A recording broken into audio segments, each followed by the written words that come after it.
Paramashivam.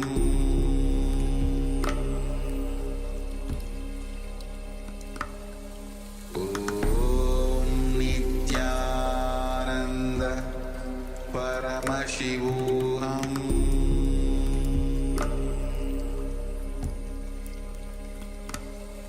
Om Nithyananda Paramashivam.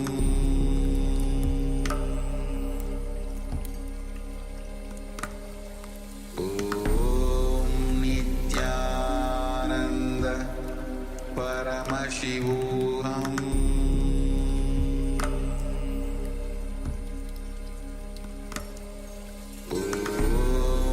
Nithyananda Paramashivam.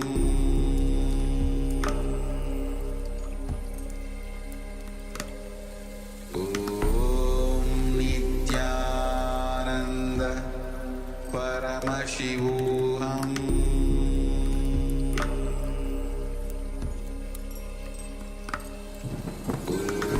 Om Nithyananda Paramashivam.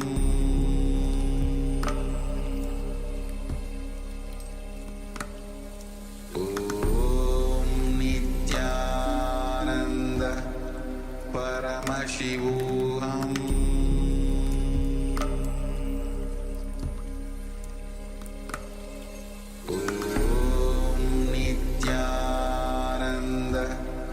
Paramashivam.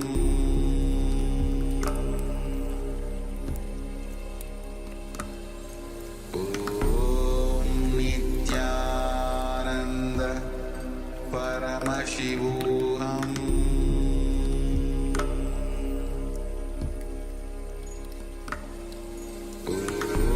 Om Nithyananda Paramashivam.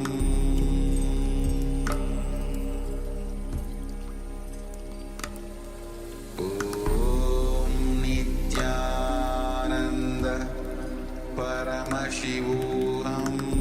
Om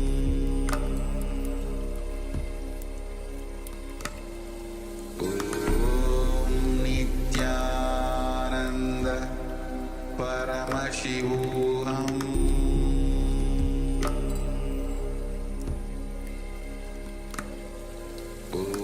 Om Nithyananda Paramashivam.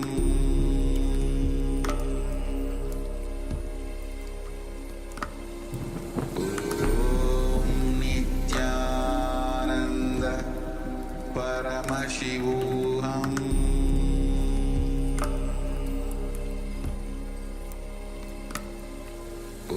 Om Nithyananda Paramashivam.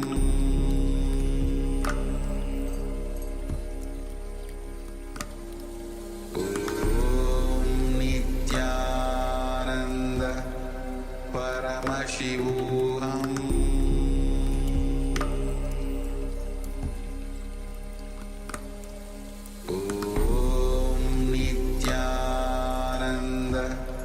Paramashivam. Om Nithyananda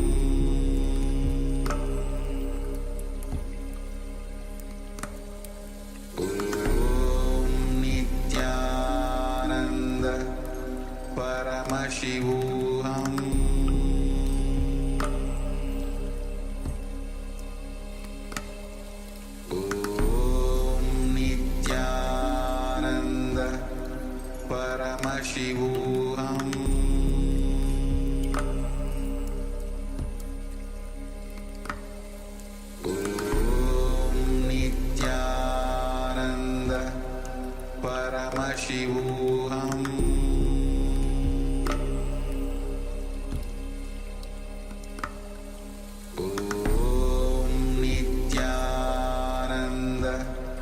Paramashivam.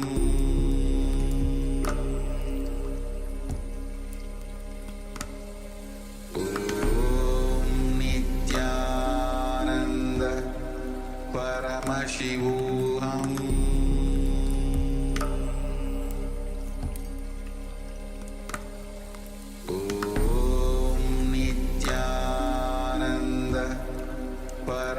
Paramashivam.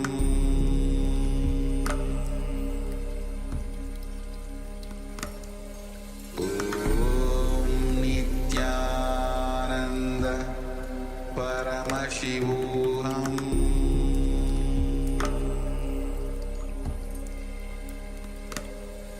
Om Nithyananda Paramashivam. Om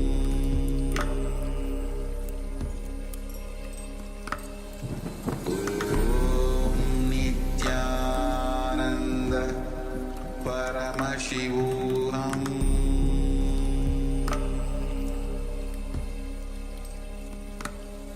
Om Nithyananda Paramashivam.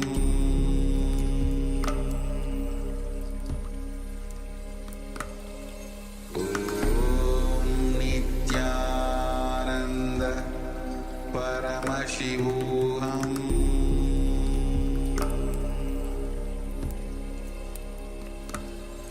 Om Nithyananda Paramashivam.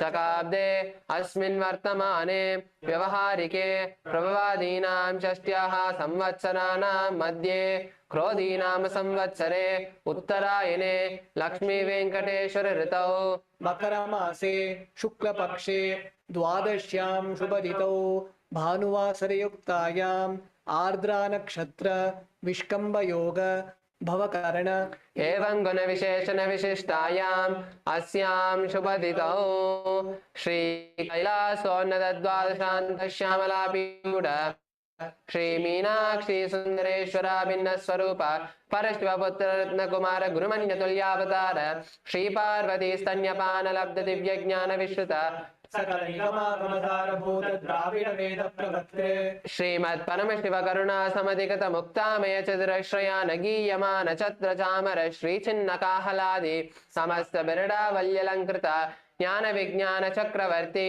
सर्वजन संग सद्यो निर्वाण दीक्षा वयापवर्ग वर्ष विश्रान जीमूत परमद कलप केसरी शैव सिद्धांत स्थापनाचार्य श्री राजाधिराज पांड्य महाराज गुरु शपन शाक्यादि महांधकार निवारण ज्ञानपानो वीक्षरा नरहार ध्वजोच्छेदन पूर्वक श्रीमत् ऋषभध्वज स्थापक शैव समय कर्त्रे सर्वज्ञ पीठारूढ़ श्री जगद्गुरु श्री ज्ञान संबंध देशिक स्वामी वागीश सुंदर माणिक्य वाचक स्वामिनाम अवतार भूत श्री ज्ञान संबंध स्वामी पुनरुद्धृत श्यामला पीठ सर्वज्ञ पीठ तृणवद्युत्तर द्विशततम गुरु महासन्निधान अरुणगिरि योगीश्वर परंपरागत अरुणाचल सर्व पीठ गुरु महासन्निधान कैलास परंपरागत कांची कैलास सर्वज्ञ पीठ त्रयस्त्रिंशतम गुरु महासन्निधान नित्योत्सव नित्य मंगल नित्य कल्याण नित्य रजित कैलास परंपरागत आदि Kailash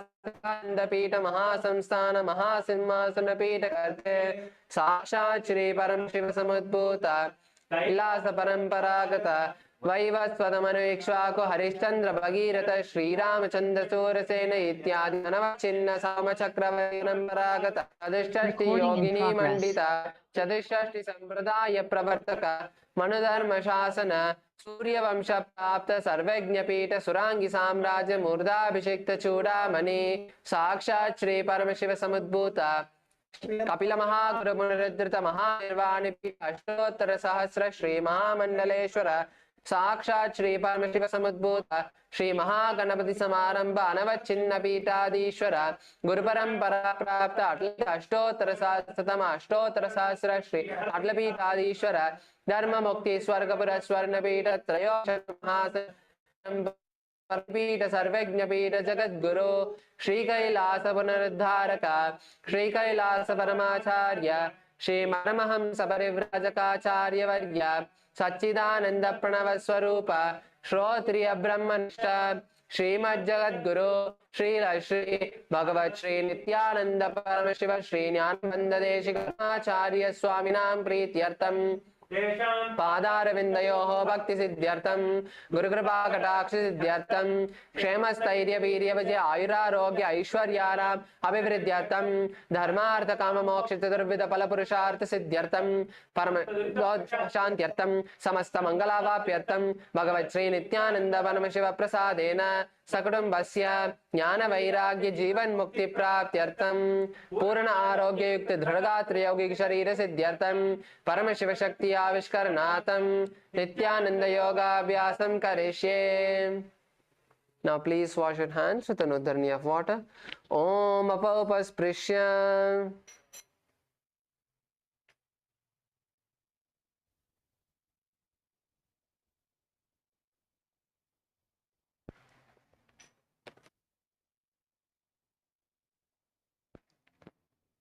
Let's now begin the Nityananda Yoga, the asana sequence. Let's begin with the skeleton dance. So let's place our Panchapatram and Uddharanis to the side and let's all stand up on our yoga mats. Please stand up.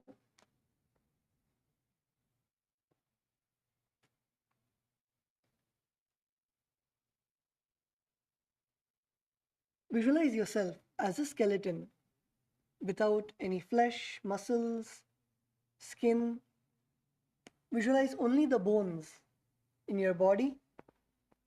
Close your eyes and start moving all your joints, your knees, your wrists, your elbows, your shoulders, your hips, your neck. Start moving all your joints and loosen all your joints and start shaking your body intensely. Let's begin.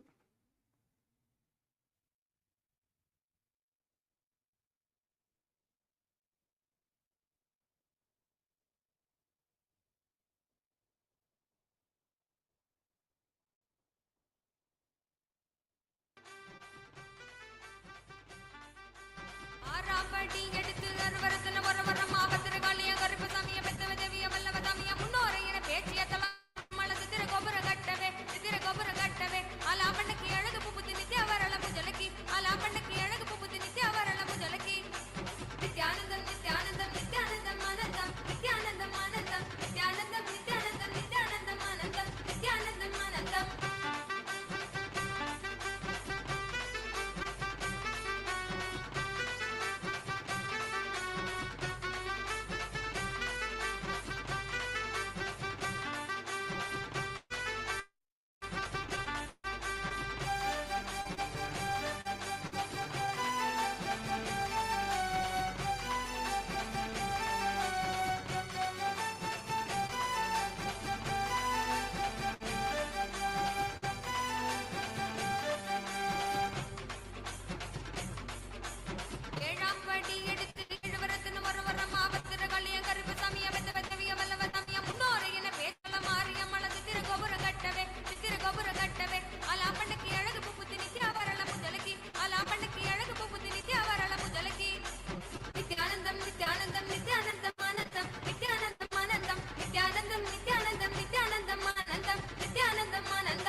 Now slowly relax. Stand still on your yoga mats. Take deep breaths. Inhale and exhale. Breathe all the way up from your knees and breathe out all the way till your knees. Take long, deep breaths.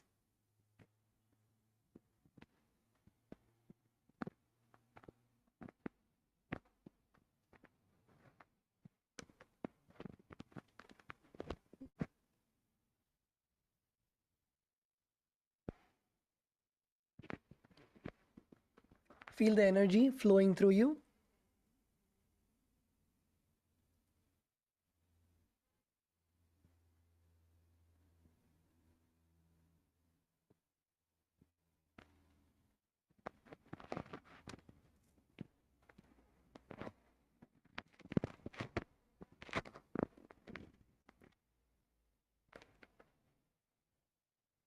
Yes, let's now settle down. Please settle down, and we are going to begin with the first asana for today. The first asana for today is Anjani Asana in the Prathama Vinyasa Krama.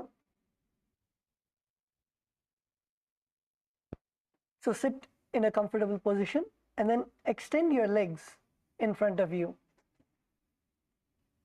Extend your legs, stretch your legs in front of you with your toes pointing up. Bring your hands together under the buttocks and your palms facing up. So sit on your hands, on your palms. Keep your spine straight. Keep your spine as straight as possible. And your elbows close to your body. Don't bend your elbows. Keep your elbows, tuck your elbows, and keep your arms as straight as possible. And in this asana, you'll be performing the Jalandhara Bandha and Moola Bandha. The Jalandhara Bandha is keeping your chin to your chest. Keep your chin to your chest. And Moola Bandha, that is contracting your perineum. Gaze at your nose. Keep your gaze at your nose. Visualize yourself as Bhagavan Hanuman.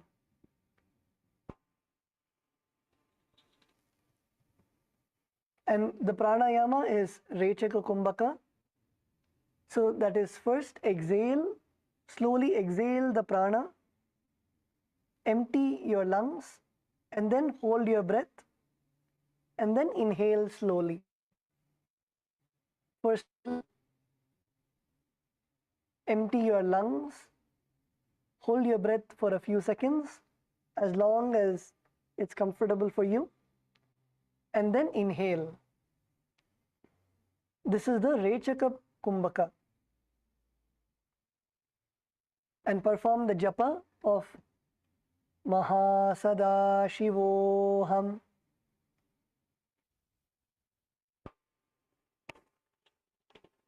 दो करा की ube हथेली कोरवारली मेले बेली सो आगाने भूपरिदाशे महाने अंगुली मिली राखे अंगुष्ट छीदा राखे दोई पुनि हथेली पिष्टि जिदोई तापरि मूल द्वारे टिकी वेसे बहरो जगति करे एक वेसे.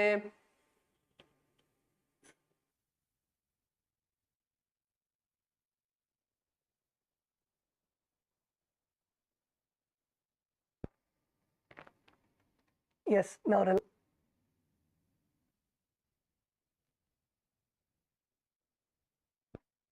relax.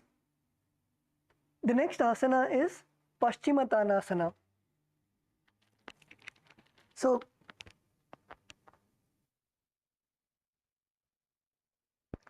continue to remain in a seated position with your legs extended in front of you.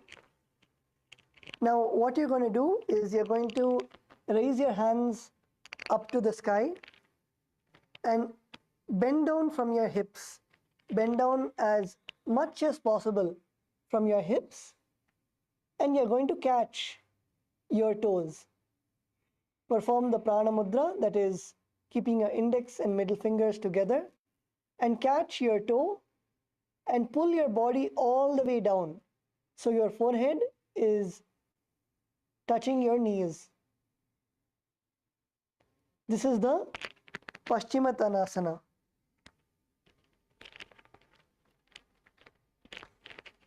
So now let's all begin. Let's all begin the asana. So first come to a seated position with your legs extended in front of you. Now raise your hands up to the sky and bend from your hips and go down as much as possible. Go down as much as possible. First begin with trying to touch your toes. Begin with trying to touch your toes. So first you can keep your hands on your shin. Keep your hands on your shin, on your knees, and walk yourself more. Bend more. Do not come up. Till Tattva Maharaj says, don't come up. So first keep your hands on your knees and then walk little more. Walk your hands lower and lower. Keep your hands on your shin and then breathe.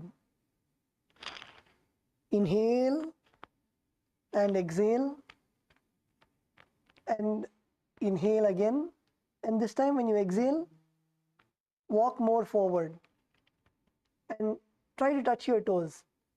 Hold your toes and don't leave. Hold your toes, don't leave. Don't leave your toes. Stay in the asana. Don't leave your toes even if it is paining. Stay. Take deep breaths. Inhale and exhale. Surrender the pain, discomfort, the stretch in your hamstrings, in your calves, or in your hips. Surrender everything at Swamiji's feet, and you instruct your body to do as you say. Don't bend your knees, keep your knees straight, don't come up. Do not come up, stay in the asana. Get comfortable with the pain. Get comfortable, you will see that automatically, slowly it will start loosening up. Inhale and exhale.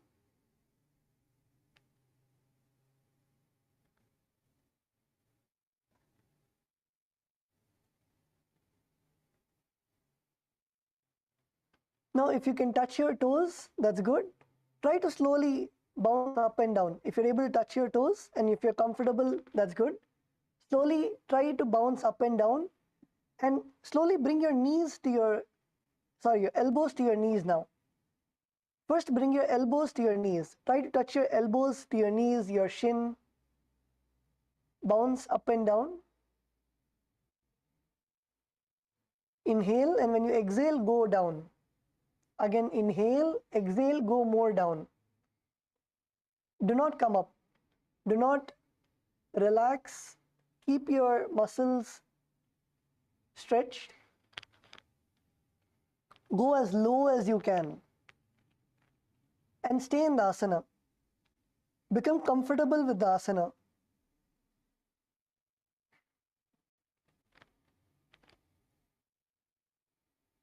Yes, Debbie Ma, good. Ma Sona, that's good. Ma Farah.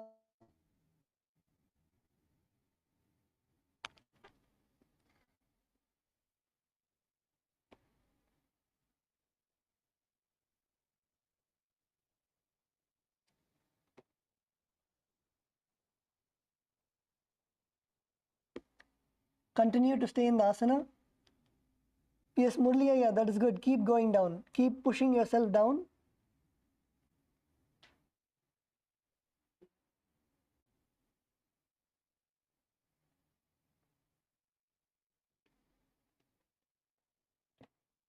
So in this asana,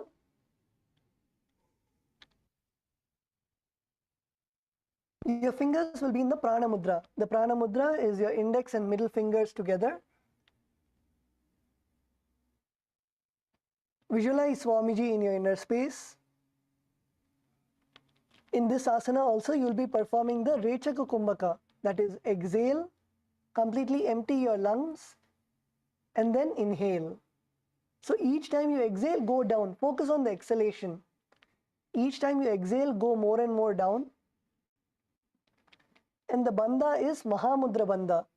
Mahamudra Bandha is all three bandhas together. So the first is Jalandhara Bandha, keeping your chin to your chest. Second is Uddiyana Bandha, pulling your stomach in and up. And third is Mula Bandha, contracting your perineum. Perform all of these three and then go down. Go down as much as possible. The japa is Mahasada Shivoham. जानुभरि ललाटं दो पश्चिमं तानमुच्यते येन केन प्रकारेण सुखं धार्यं च जायते.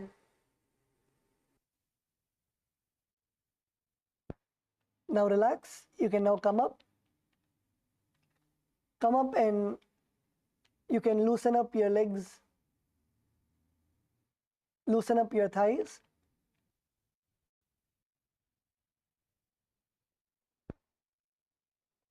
You can shake your legs, shake your thighs.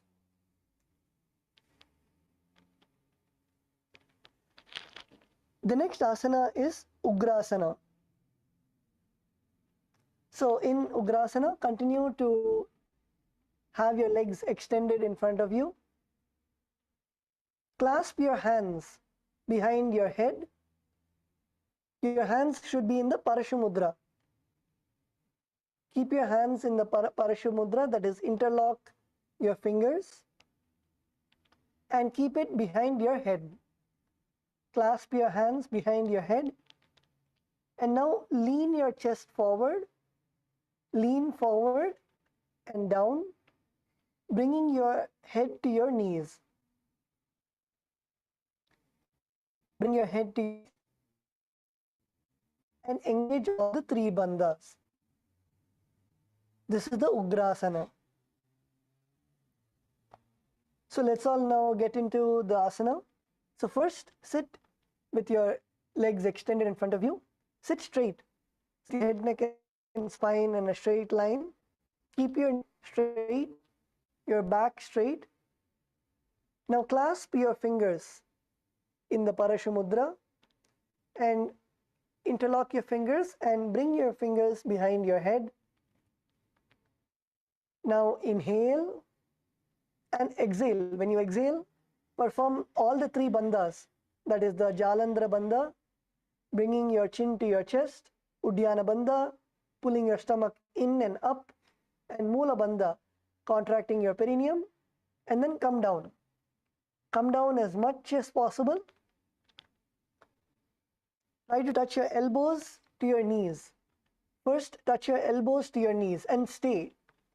Touch your elbows to your knees and stay in the asana. Inhale and exhale. Yes, Kailasa, Bolivia, the Chinese Haya at the back. That's good. Come on, Gatisaya. Gatisaya, come to the asana. Gustavo, yeah, that's good. Try to touch your elbow to your knees.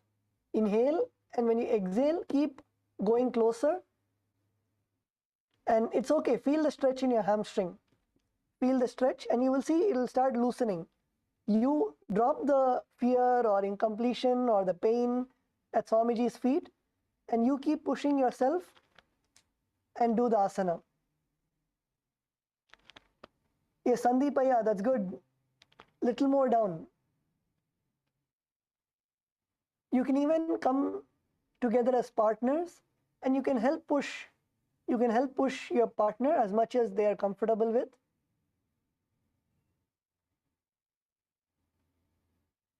Slowly push and hold them. Don't allow them to come back up. push them and hold them in the asana. Hold your partner in the asana, make them hold your partner in the asana and make them breathe in and out, and slowly, with their permission and as they are comfortable, slowly push them.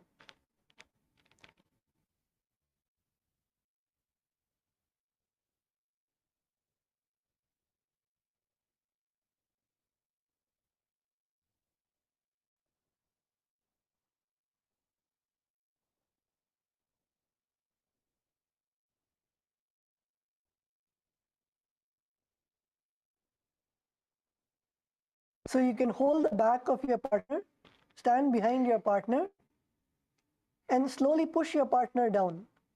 Push your partner down as much as possible.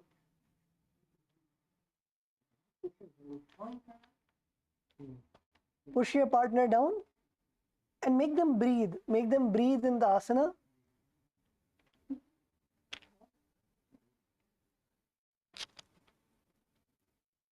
Push your partner lower and lower. So first try to touch your elbows to your knees and then go more lower. And literally your forehead should be touching the ground. Your forehead should be touching the knees, and then you should bend even more so your forehead touches the ground.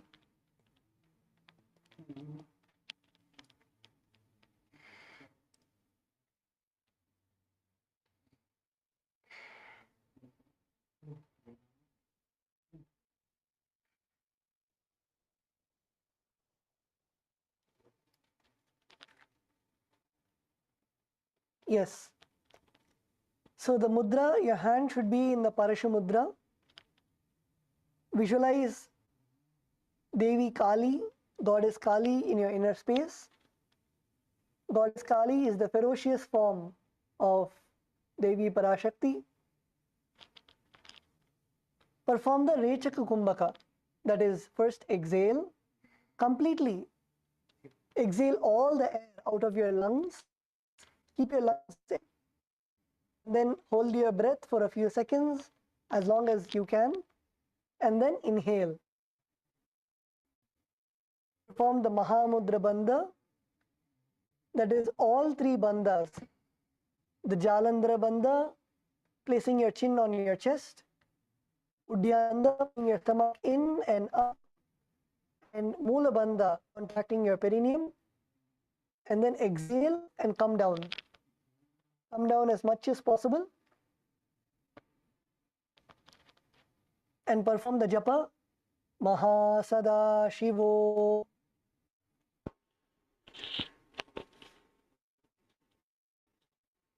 पाणिभ्यां धृतं धृत्वा जानोपिरशिलोन्यसे आसनोग्रमिदं प्रोक्तं भवेदनिलदीपनं देवावसानहरणं पश्चिमोत्तानसम्यकं यदेतदासनं श्रेष्ठं प्रत्यहं साधये सुधि वायुः पश्चिममार्गेण तस्य सञ्चरति त्वम् एतदभ्यासशीलानां सर्वसिद्धिप्रदायते तस्मात् योगी प्रयत्नेन साधयेत् सिद्धमात्मनः औपनियत्नेन नयस्य कस्यचित् येन शीघ्रं मरुत्सिद्धिर्भवेत् दुःखौकाशिनी.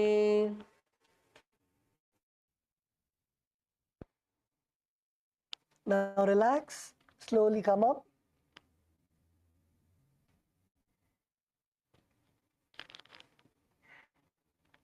You can and come to a seated position. Continue to legs extended.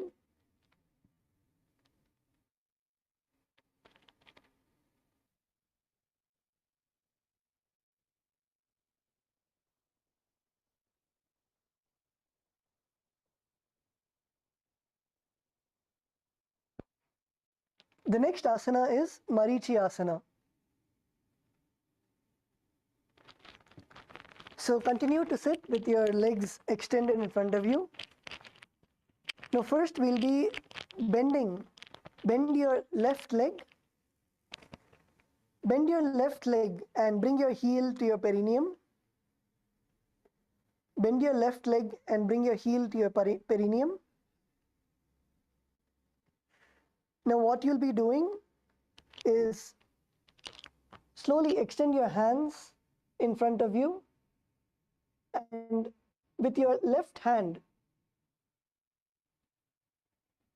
bring it around your left leg, and with your right hand, bring it around your body and clasp your hands behind you. And after you clasp your hands, slowly bend down, bend as much as possible, and touch your forehead to your knees. This is the Marichi Asana. So let's all perform the asana. So sit with both your legs stretched out. Sit with both your legs stretched out, and bend your left leg. Bend your left leg and bring your heel to your perineum. Now take your left arm and bring it outwards around your left leg, and take your right hand and reach behind you and clasp your hands together.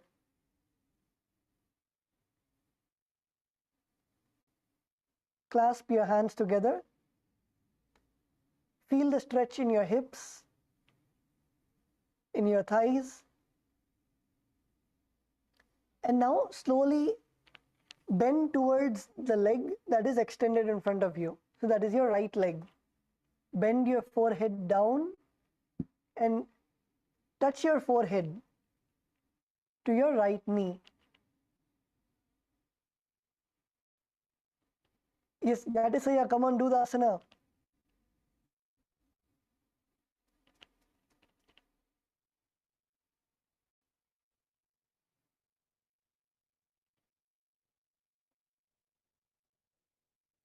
Kailasa LA female team, that's good. Bolivia female team, good. Stay in the asana. Stay in the asana. Bend as much as possible. Bend forward.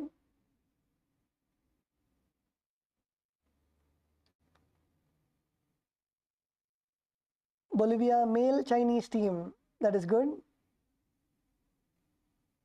The Chinese Saya at the back, try to touch your fingers together behind you. Yes, take your left hand and bring it all the way around your left leg. And then your right hand, clasp your hands together behind you.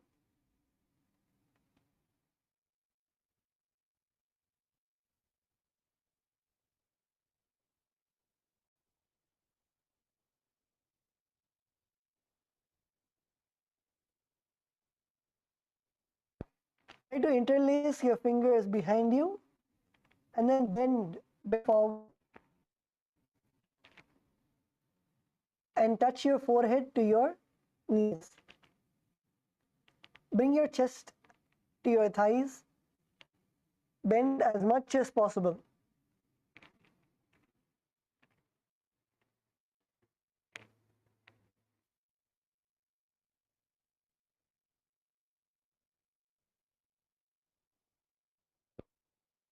Visualize yourself as sage Marichi. Perform Kukumbhaka. The Rechaka Kumbhaka is exhale, first exhale. Let the air out of your lungs. And then hold your breath. And then inhale. Perform the Mula Bandha, contracting your perineum. And Japa. Maha Sada Shivoham. उत्तानपादं क्रौञ्चं च मरीचिं वीरभद्रकं नटराजं त्रिकोणं च सुप्ताङ्गुष्ठप्रसारणे.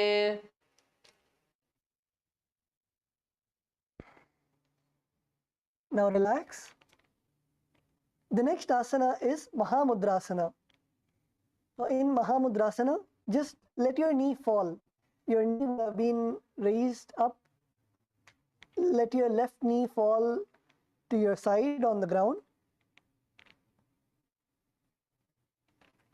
Now extend both your hands up to the sky. Extend both your hands all the way up to the sky. Now take a deep breath and inhale, and then perform all the three bandhas. Bring your chin to your chest. Do the Jalandhara bandha, the Uddiyana bandha, which is pulling your stomach in and up, and Mula bandha, contracting your perineum, and slowly come down. As you exhale, come down as much as possible and touch your toes with your hands and your head to your knees.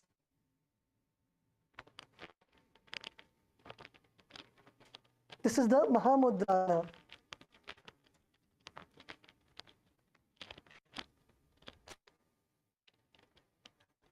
Let's all do the Mahamudrasana. So sit with one leg will be folded in your side, your knees extended outwards, your heels to your perineum, and your right leg will be extended in front of you. Reach, bring your hands all the way up and bend from your hips. Bend from your hips and hold the foot which is extended in front of you, keeping the leg straight, that your knees are straight as possible. Bring your chest forward and down. Engage all the three bandhas and gaze to your nose.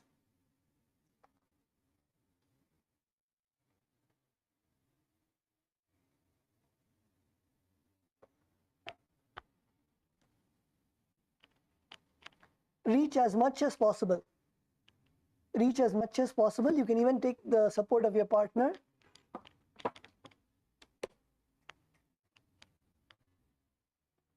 You can take the support of your partner. Your partner slowly push your back, and again walk your, if you're able to, first touch your knees. Keep your hands on your knees, and then keep your hands on your shin. Walk your hands further and further, and then touch your toe and pull on your big toe.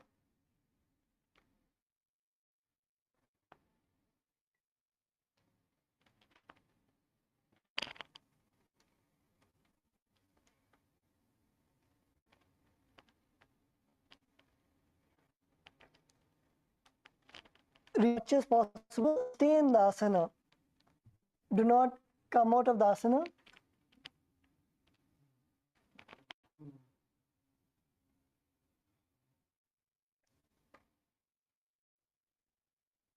Stay in the asana and exhale. Each time you exhale, bring yourself lower and lower.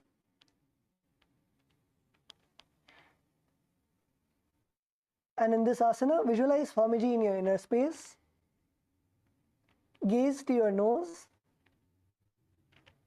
Perform the Rechaka Kumbhaka. Rechaka Kumbhaka is exhale, empty your lungs, and then hold your breath as comfortable as long as you can, and then inhale.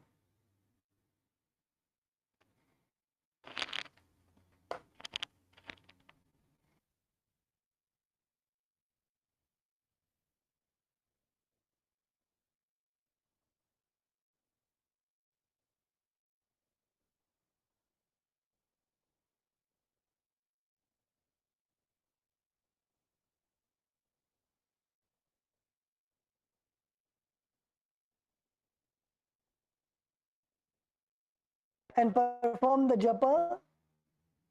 Mahasada Shivoham.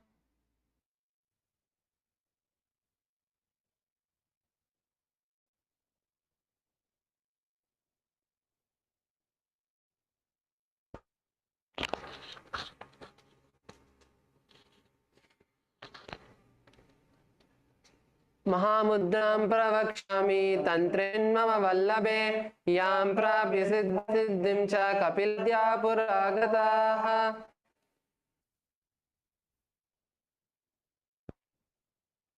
Now slowly come up.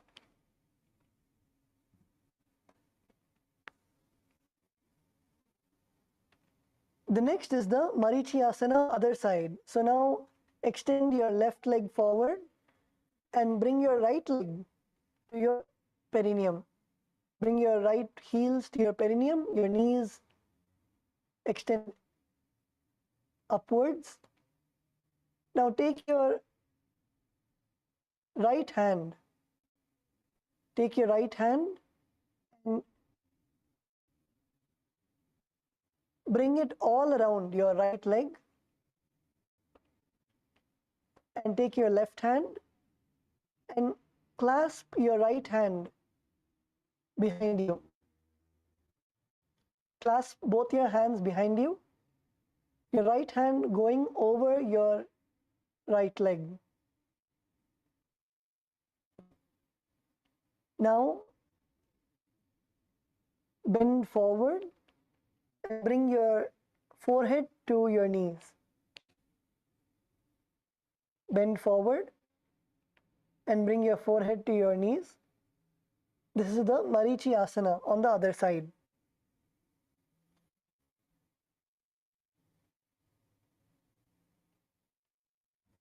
So first, bend your right leg and take your right hand and take it all around your right leg, and then take your left hand and clasp your hands behind you, and then bend down and touch your forehead to your knees.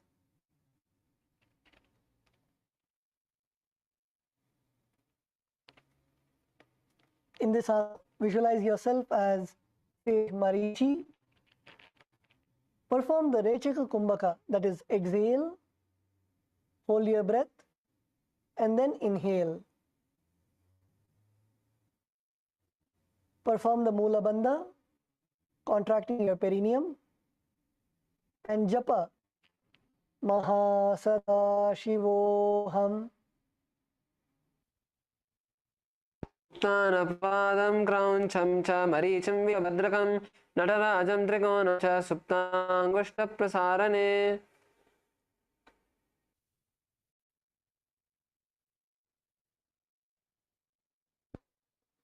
Now relax.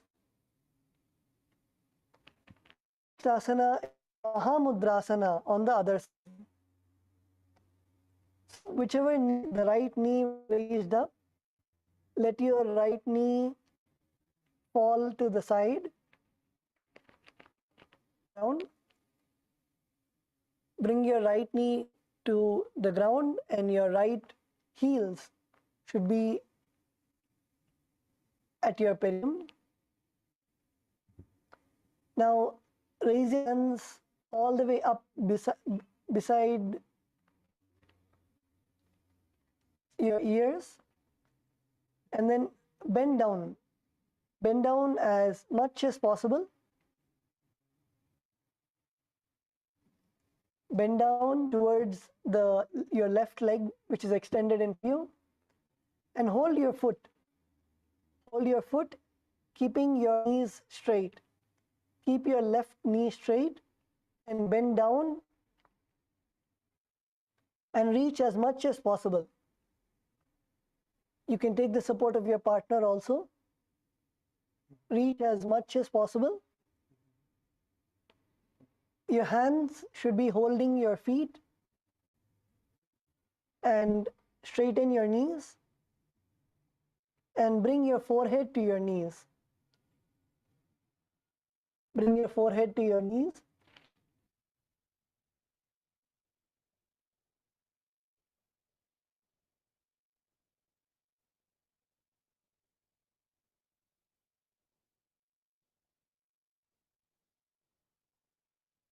From all the three bandhas, the Mahamudra Bandha, to the Jalandhar Bandha. Bring your chin to your and then Uddiyana Bandha, pull your stomach in and up, and then Mula Bandha, contracting your perineum, and then lower your body. Exhale, lower your body all the way down.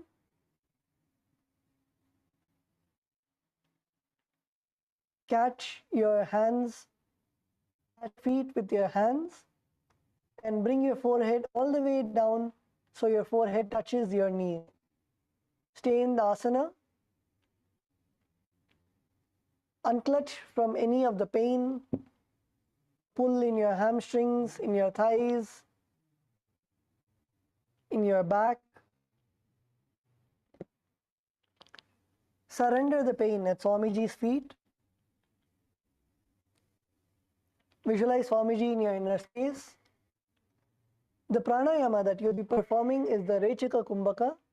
That is, first exhale and then hold your breath as long as possible. And then inhale.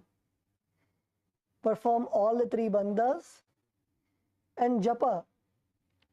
Mahasada Shivoham. महामुद्रां प्रक्ष्यामि तन्त्रेऽस्मिन् मम वल्लभे यां प्राप्य सिद्धा सिद्धिं च कपिलाद्या पुरागताः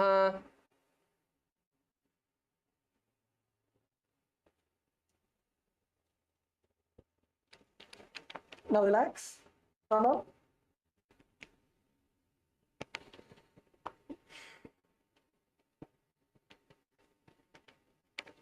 The next asana, Bhadrasana 2. So in Bhadrasana, sit and bring the soles of your feet together with your heels close to the perineum. Keep your knees wide and hold your feet firmly. Keep your spine straight and gaze to your nose. This is the Bhadrasana. Now let's all perform this asana. So first bring your knees, bring your feet together, the soles of your feet together, and bring your feet as close as possible to your perineum.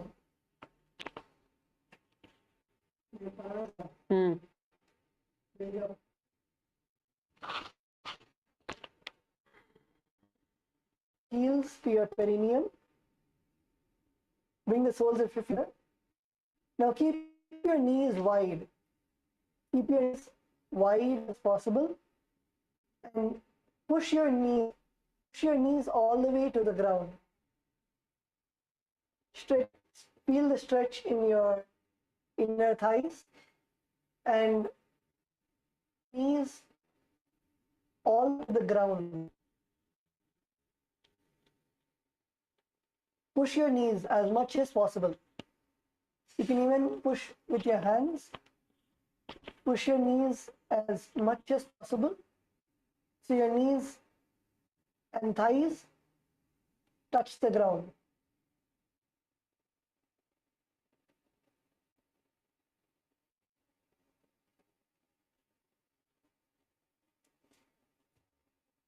Press your thighs. Press your thighs to the ground. Press as much as possible. I can't see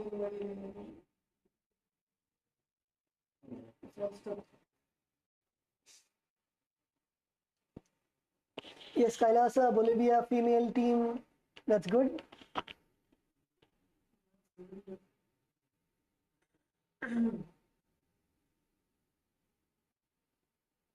Press your thigh as much as possible. Press your knees to the ground. Feel the stretch in your inner thighs. Visualize Swamiji in your inner space. Perform the Rechaka Kumbhaka. So continue to do the Rechaka Kumbhaka, that is exhale, hold your breath, and then inhale. Perform the Mula Bandha, contracting your perineum. and japa. Mahasada Shivoham.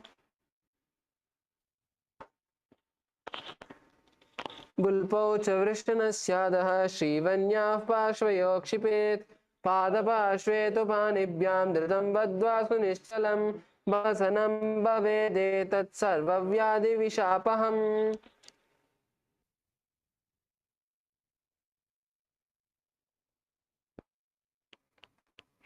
Now relax. The next asana is Dwalipasana. So continue to have your soles of your feet together. Continue to have the soles of your feet together. And from Bhadrasana, extend your feet away from your body. Extend your feet away from your body. Keep your toes together, heels apart, open at your sides. Place your hands on your respective knees and tuck your chin to your chest and gaze to the nose. This is the Dwalipavasana. So from Bhadrasana, extend both your feet forward. Extend your feet forward away from your body.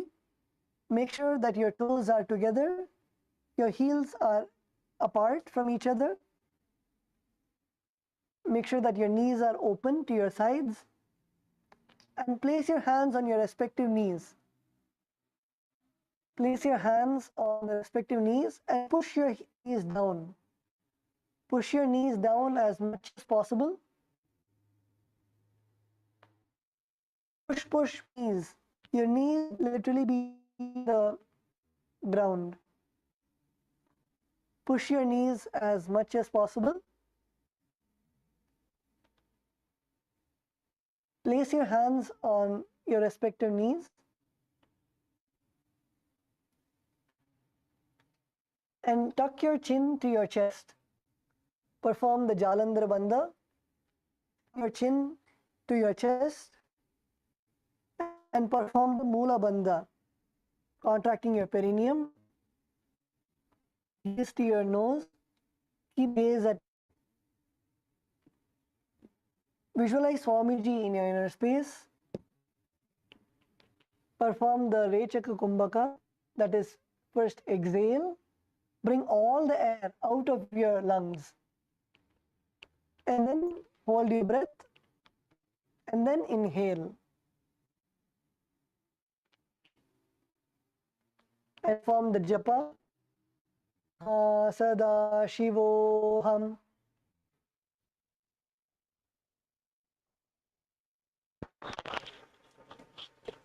पूर्वचोककह्योऽसो हि वाहि विधियोचिकियोयि यामे एनजुरासे अंगुल आत अंतरासे चुबककूपकंठ में आनो NASA अग्रदृष्ट कोटानो या करि जालंधर बंद होई साधक साधे विधि सो कोई.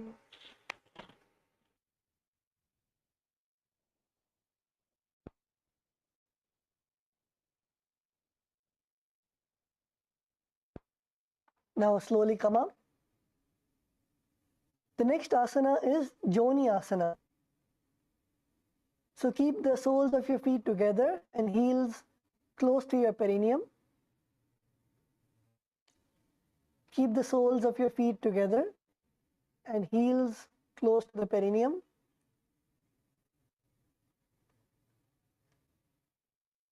Now hold the sole of your feet and lean forward and down. Lean forward and down and bring your forehead to your feet.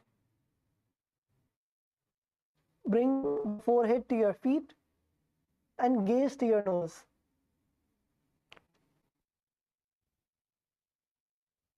Hold the soles of your feet and pull feet. Bring your body as down as low as possible in front of you. Lean forward and down and bring your forehead to your feet and gaze to your nose.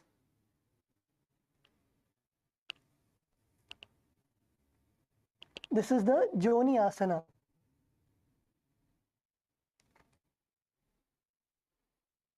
So in this asana, again,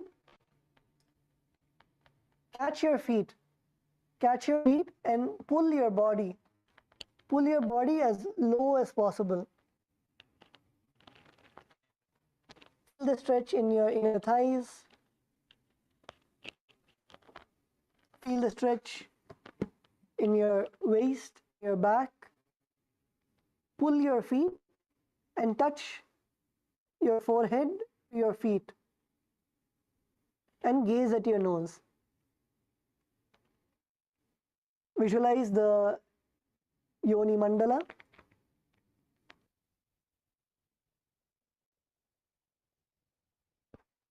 Visualize the Yoni Mandala and perform the pranayama, the Rechaka Kumbhaka, that is exhale, completely exhale. Feel all the air out of your lungs and then hold your breath and then inhale.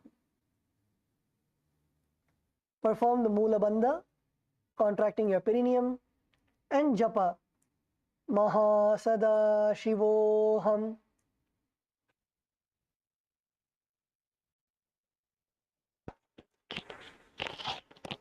दो पगतली संपुट करे एड़ मेड़ के दिंग दरे अर्ध हाथ को अंतर रासे लाट पगतलिया ऊपर दासे दासो अंगुली अग्र मिलावे पना अग्र पनले पहरावे कहुनी लो बूपरी करे दासई नली कहुनी मलिवा रासे.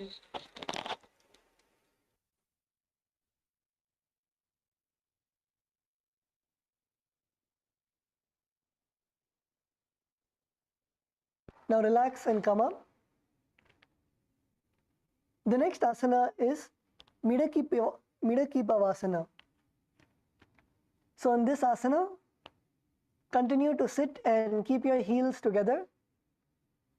Bring your toes apart and your knees wide at your either sides. Now lean forward and down and extend your hands out wide. Extend your hands out as wide as possible and place your palms on the ground. Bring your forehead to the ground behind the heels and gaze to the nose. This is the Midakipavasana. So let's all perform the asana. Sit with your heels together and toes apart in front of you. Now bend down, bend forward and bring your hands to your side. Extend your hands to your side and bring the palms to the ground and bend down as much as possible. Bend down and bring your forehead to your heels.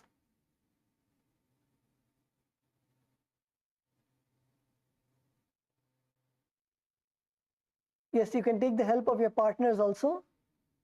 Push your partner as low as possible and breathe in the asana.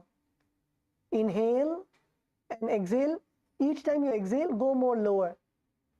Go more lower and bring your forehead closer and closer to the ground and touch the forehead. Touch the ground with your forehead. Go as low as possible. Stay in the asana, don't come up. Stay in the asana. Become comfortable in the asana. Even if you're able to go down for like 1 second, become comfortable in the asana. So stay as much as possible in the asana. Slowly go down. Each time you exhale, bend more and more forward and down. Gaze to your nose. Visualize Swamiji in your inner space. Perform the Rechaka Kumbhaka, that is exhale, and then hold your breath, and then inhale. Perform the Mula Bandha, contracting your perineum, and japa Mahasada Shivoham. पूरब विधि परिपगतली संपुट सोले Millais ये डासु माहिली कानी अंगुल दो आतरे लिलाटी धरती लगावे हाथ दो गोड़ा ऊपरी लगावे आडवाई पर पसारे हाथेली अंगुली धरती रासे दृष्टि नासा अग्र आसन कौगुन पच उप जनकी गाटी परा.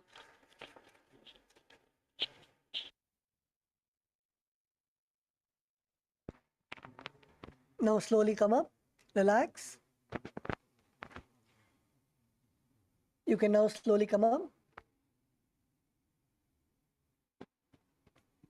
The next asana is Siddha Samadhi Asana.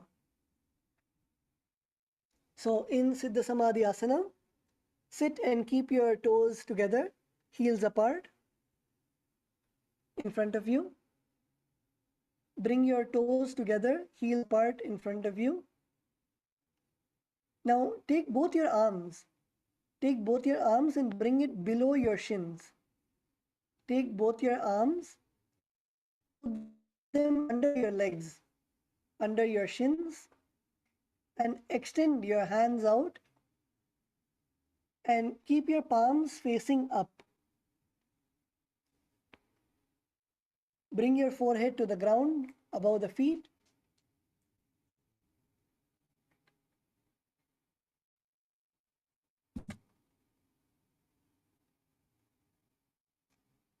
Bring your forehead to the ground above the feet and bring your toes near your throat. So your toes should be touching your throat and your forehead should actually be extending even more than your feet, and your forehead should be touching the ground. And gaze to the nose. This is the Siddha Samadhi Asana. So let's all perform the asana. Bring your toes together in front of you, your heels apart. Now slowly take your arms, take your hands and bring it below your shins. Put your arms inside your legs and extend your arms out. Bring your palms facing up. Keep your palms facing up. Bring your forehead to the ground above your feet. Bring your forehead to the ground above your feet and bring your toes near your throat. Bring your toes near your throat and gaze to the nose. Stay in the asana, and even if you are not able to bring your forehead all the way to the ground, stay in the asana. Stay in the asana and bend as much as possible. Bend as much as possible. Yes, Murli, you are good. Bend more. Keep bouncing and bend more and more. You can also get into partners and your partner can help push you all the way down to the ground so your forehead can touch the ground. Bend as much as possible. Yes, Gustavo, yeah, bend more. Bend from your hips. Bend from your hips. Bend as much as possible. And don't come up. Don't come up. Stay down. Stay down and bend more and more as you inhale deeply and exhale. As you exhale, bend more and more forward and down.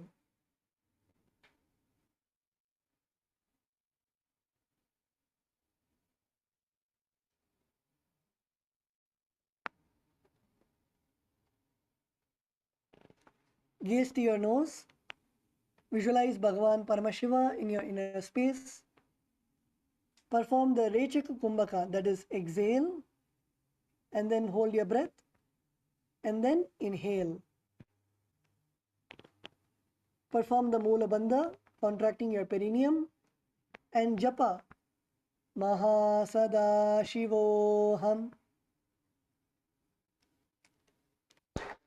दो पगतली संपुट करे सोले made आगमे दरे अंकुला आत अंतरोरासे AD को ऐसे विदिदासे.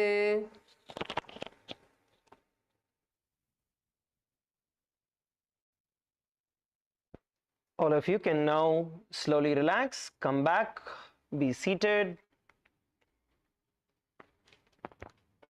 Please be seated in a relaxed position. As we enter into the next asana,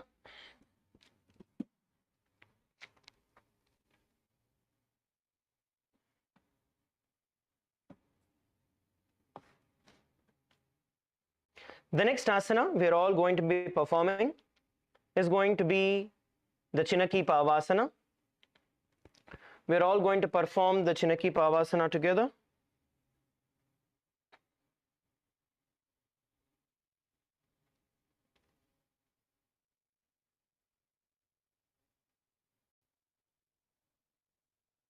Now, let's all be seated.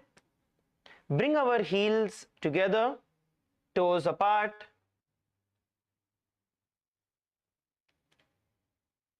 Heels together, toes apart.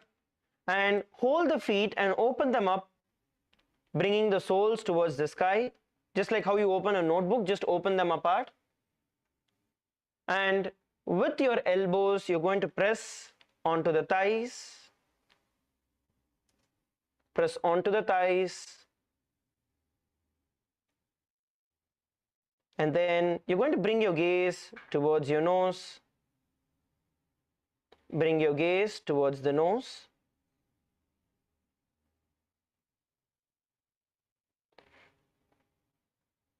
While we are in this position, we are going to visualize Swamiji in our inner space, and let us perform the Rechaka Kumbhaka.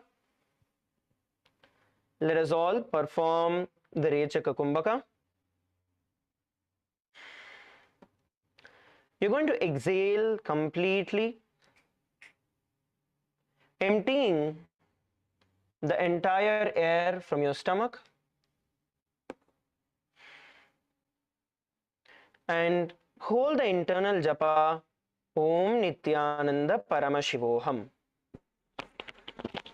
दो पगतली AD धरती मगवा मेर लगावे पगतली माहिली core अंगटा सदी सूदी जोड़े बारली core पना सुल्या रासे कहानिया की माहिली संधि गोड़ा ऊपरी रासे हाथ की अंगुली पृष्ठी धरती टेकी अंगुल आग्र सीधो धरती लगावे.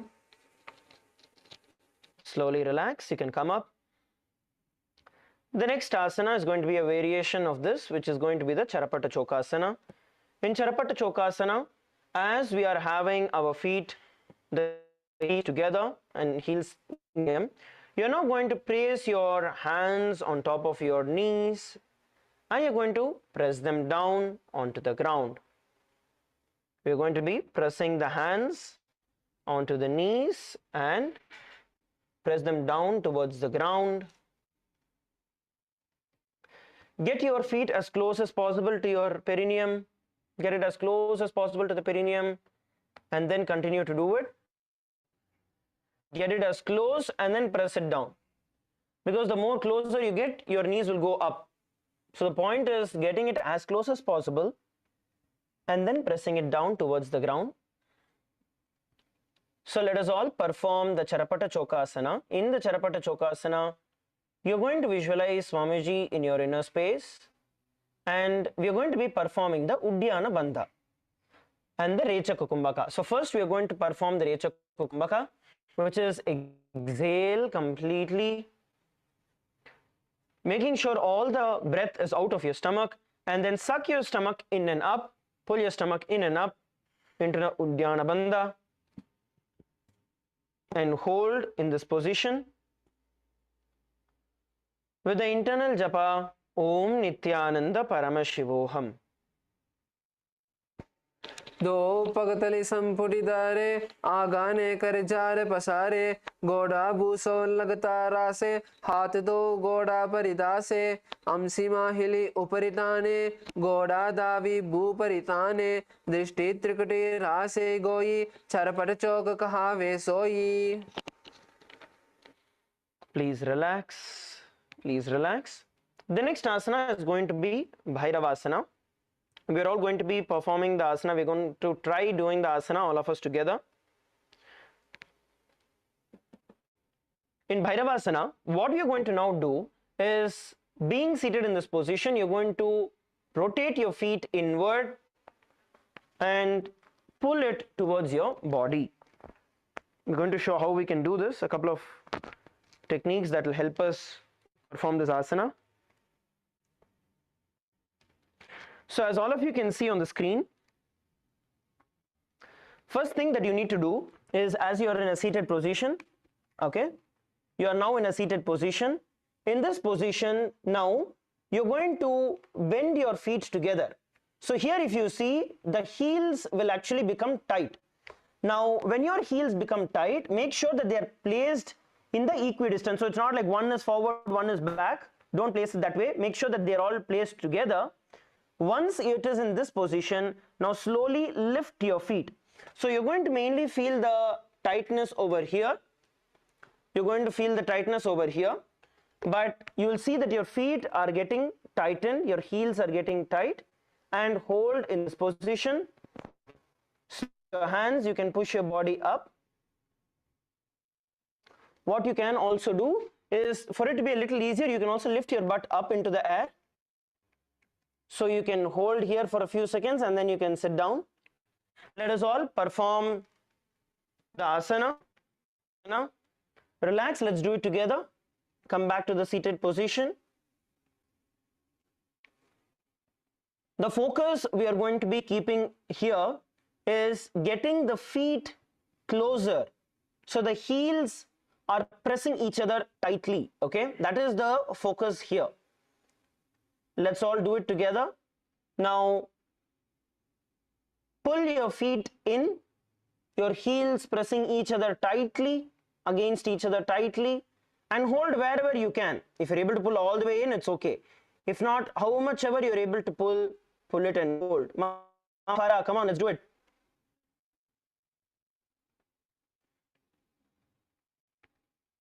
Let's perform the asana, Bhairavasana. Pull your feet in as much as you can. Actually, if you remove your socks, it will be much more easier. So you will get a grip onto the mat. Otherwise, your feet will slip out. Okay? Yes, female LA team, many of you are able to do. Wonderful. Now, while you are in this asana, you're going to visualize yourself as Lord Kala Bhairava in your inner space. So let's all perform the Bhairavasana. And in this asana, we're also going to be performing the Uddiyana Bandha. So pull your stomach in and up once you exhale, and then pull your stomach in and up, and hold. The internal japa, Maha Sada Shivoham.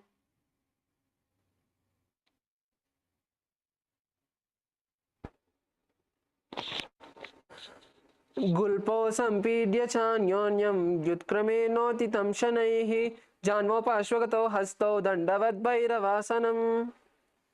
Slowly relax. Yes, slowly get your feet up. All of you did a wonderful job. Now stretch your feet out and slowly rotate your ankles. Stretch your feet out, rotate your ankles. Give yourself a nice shake. The next asana we are going to do is going to actually stretch our body from this position. Okay. Now, having stretched out our feet, let's enter into the Samanasana. In Samanasana, I'm going to be sharing an important technique here that will help us get more comfortable in the position. Now, as you are seated in this position, let us get one foot to the perineum, and the other, we're going to be pulling it up in front of us. So you're going to insert one hand and then pull that knee. Now, please understand, here the elbow which is there under, right? The elbow which is there under your foot, you want to make sure that this elbow presses onto your thigh. So elbow presses on the thigh and this hand pushes it forward. So you press down here and you press down here. Don't release this from your thigh. When you do this, you will get a beautiful stretch. Let's all perform this together. Samanasana.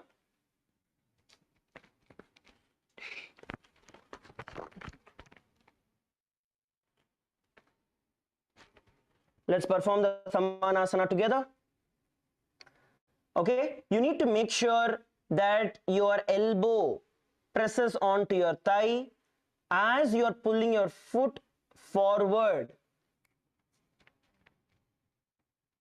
As you are pulling your foot forward. Please pay close attention here. You don't want to let your elbow slip off. How many of you are feeling, how many of you are able to first get the position right? How many of you are able to get that feet right? Your elbows right? Okay, Ma Sona is raising her hand. Only Ma Sona is able to get it? Can the others also confirm? Okay, how many of you are not understanding? Okay, rather let me ask it that way. How many of you are not understanding? Okay, Ma at the back, Ma Parameshwari. Okay. Now, what we can do is, most of you are getting it. How many of you are now feeling a little different stretch that comes all the way at the perineum? When you actually crush, you push your feet out with your elbow and at the same time pull your feet in with the other hand. Let us all perform this together. Let's all perform this together. Surupranima, lift the foot up. The knee, straighten it up. Push it up more. Yes. Now, in this asana, we're going to visualize Swamiji in our inner space and the internal japa, Maha Sada Shivoham. समानासनमावक्षे सिद्धमन्त्रातिसाधनात् एकपादमुरो दत्त्वा गुह्योऽन्यलिङ्गवक्त्रके एतद्वीरासनं नाथ समानासनसम्यकम् इत्याकृत्य जपेन्मन्त्रं धृत्वा वायुं चतुर्दले. Okay, slowly relax. Now we are going to be doing the Apanasana. Now Apanasana is going to be the next variation from this asana. The foot that you had lifted up, now you're going to lift that all the way and place it as high as possible towards your shoulder. Place it as high as possible towards your shoulder, as you can see. Then hands on your sides, place your hands on your sides as high as possible to the shoulder, hands on the sides. Now stretch the other foot up in front of you, toes pointing forward. Come on, LA male team, let's do it together. Yes, Sandipaya, come on, come on, come on. Let's do it together. This will also help you. Come.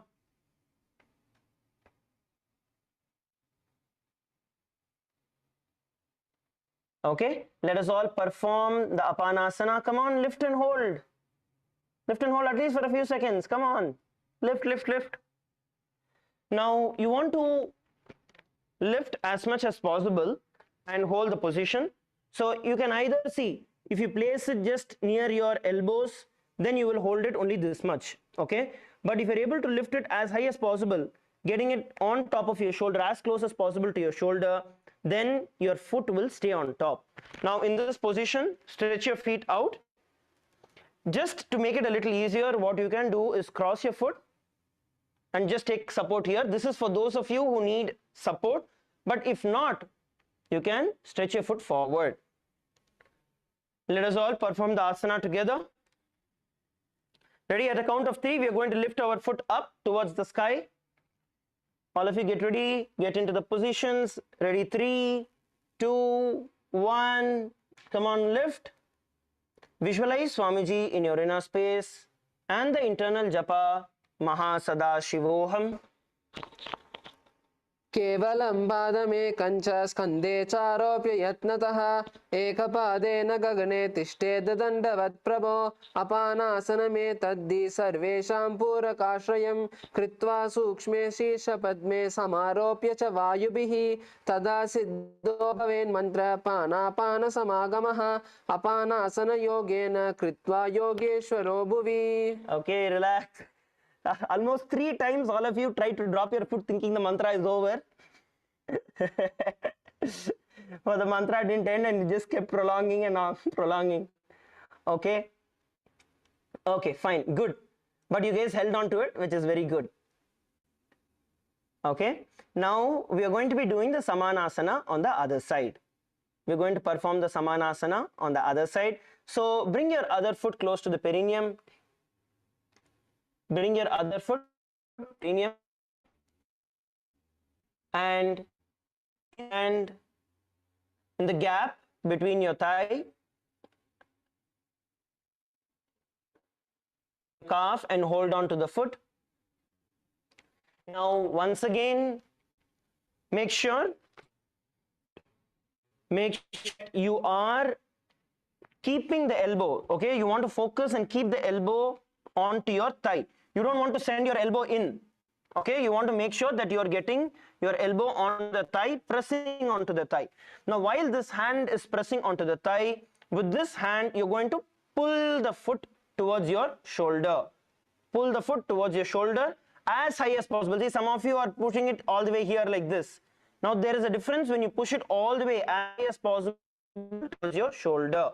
Make sure this foot is close to your perineum. This hand is pressing onto your thigh. This hand is pulling the foot towards your shoulder. Let's all perform the Samanasana. Thomas, come on, let's perform the asana. Lift and hold as much as you can. Yes, good. Hold the position. Visualize Swamiji in your space. And the internal japa, Maha Sada Shivoham.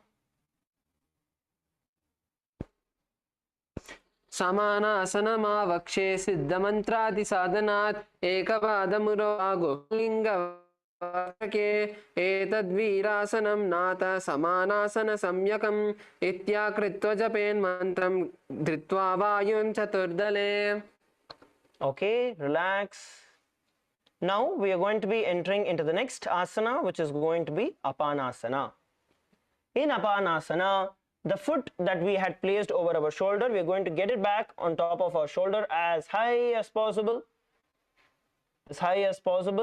and then place that hand onto the ground, balancing yourself. So both hands on the ground, and then we are going to lift the other foot up in front of us, toes pointing forward, lifted up in Apanasana.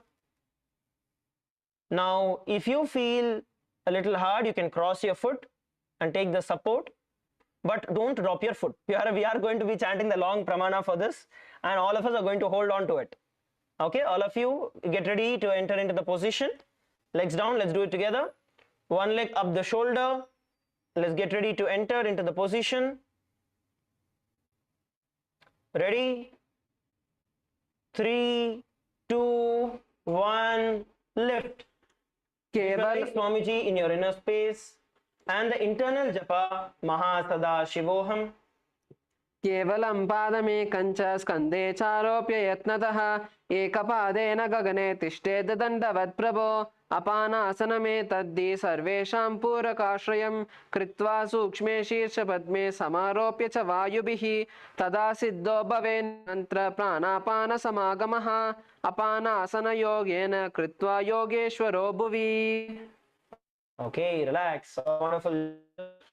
So let's all relax for the day, and we're going to be taking some questions. We have another half an hour to go, so we can take questions. Any questions that all of you have, you can ask, you can come, you can share. Okay, so one of the questions that I want to attend for those of you, how many of you are having lower back pain?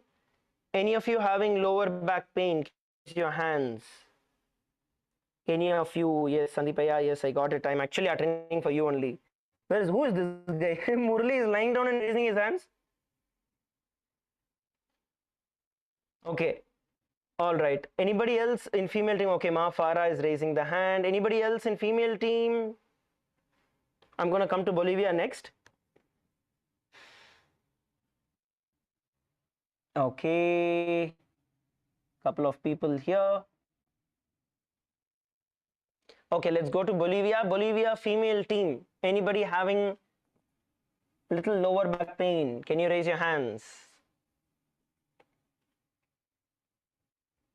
Okay, there's one person all the way at the back. Okay, one in the front. Okay, noted.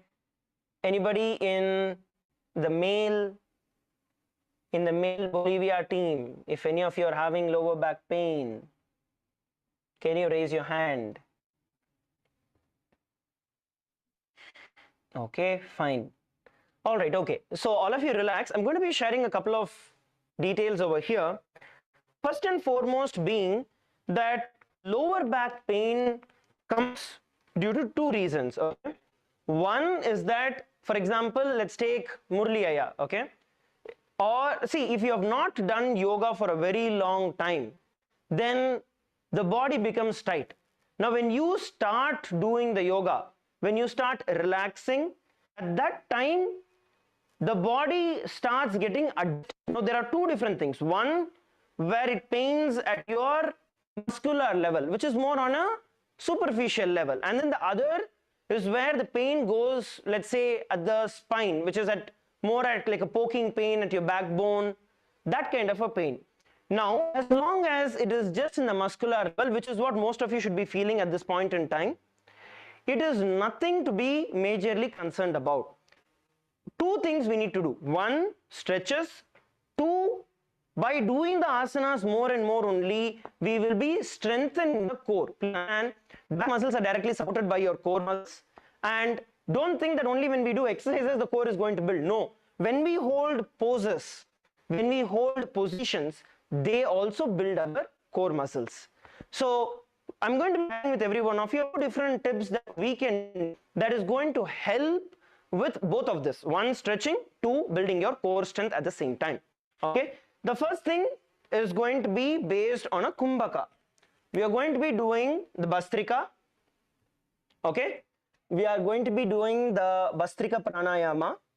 I'll tell you what Bastrika Pranayama is. All of you can Sukhasana or Vajrasana in any position that you are comfortable with. You are going to focus on exhaling. Okay.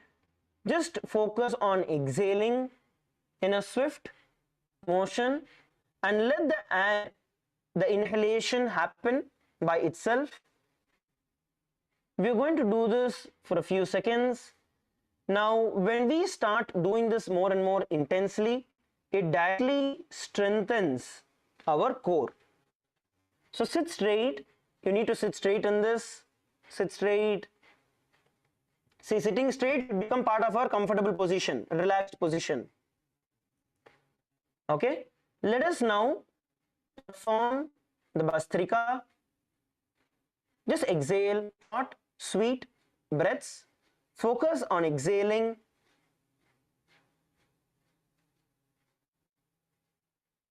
Pulling your stomach in, exhaling,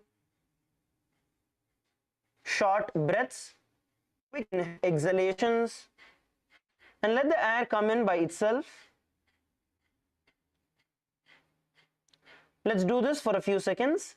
When you feel you're running out of breath, you can relax and inhale and exhale for a couple of breaths. And then again, let's perform the Bastrika.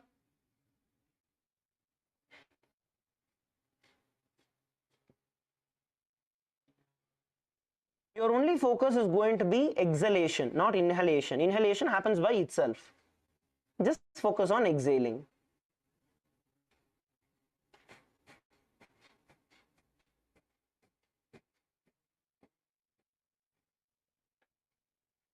And slowly increase the speed of exhalations.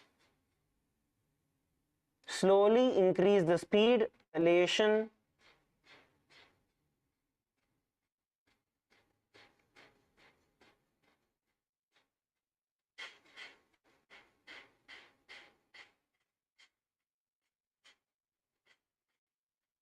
Your focus is going to be just exhaling.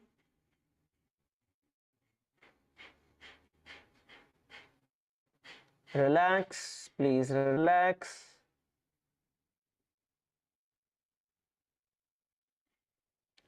Let your breath settle down.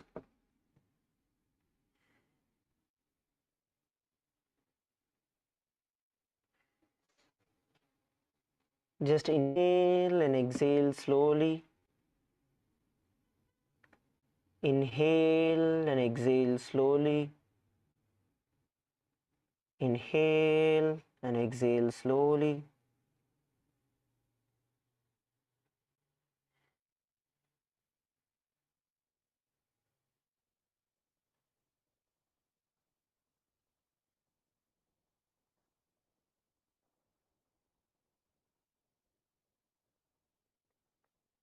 Now, relax. Yes. So, Bastrika helps us a lot when it comes to building the core strength, indirectly helping. Okay, it might not be like an instant relief. It's not like an instant technique that is going to relieve, but it is going to build the stomach muscles, the core muscles that helps you support your lower back. How many of you are understanding this? Can you all raise your hands? Every day, just few minutes of Bastrika. It doesn't even have to be that you have a timed way of doing it. Whenever you feel in between the day itself, you can just do it. Few minutes, 2 minutes, 3 minutes, just across the day.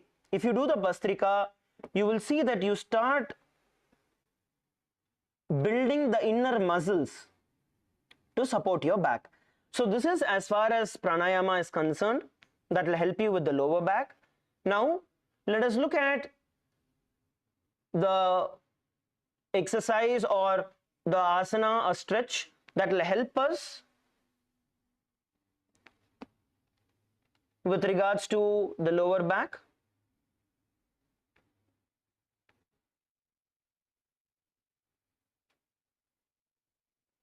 Now what we are going to be doing is, as we are all seated in the comfortable position, whichever is your comfortable position, you are going to bend forward, hands stretched out in front of you, hands stretched out in front of you.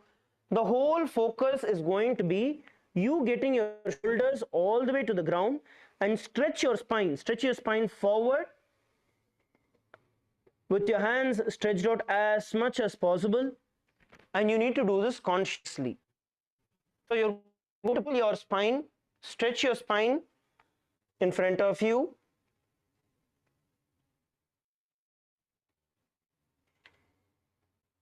Stretch your spine in front of you and hold down in that position. Hold down in that position.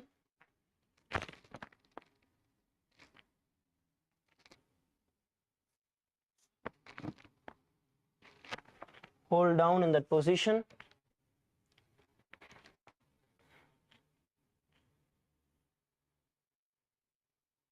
So you can walk your hands forward, stretching your spine more and more forward. Walk your hands, pull your hands forward. Pull yourself. Don't relax. Pull yourself as much as possible and hold here.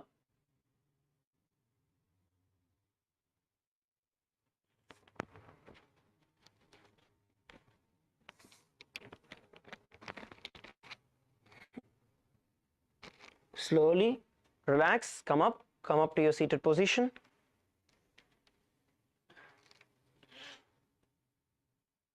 Now, the next we are going to be doing is going to be a variation of this same asana.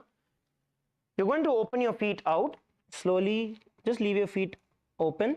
Now you're going to insert your hands inside your thighs, holding on to your foot on both the sides. and we are going to bend down again. Here you're going to be having the partners who can help you in this position, pushing you down all the way to the ground, pushing you down all the way to the ground. If you're able to get your head to the ground, to your foot, then look forward and bend forward as much as possible. Can support each other. Let's do it together. Hands under your feet, holding on to your feet, and the other partner helping you by pressing your back slowly towards the ground.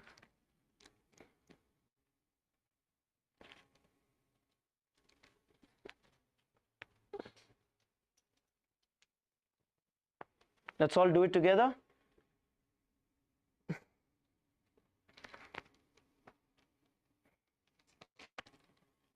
Let's all do it together. You can switch partners and do the same.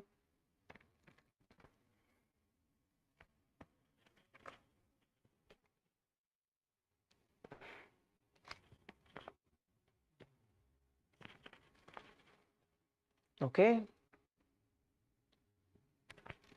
Relax. You can relax. Now slowly come back to your mat. The next stretch is going to be a little easier version where we're going to do it ourselves once again. So get on to the sides of your mat. You're going to stretch your feet open. Stretch your feet open. Now place one ankle on top of the other.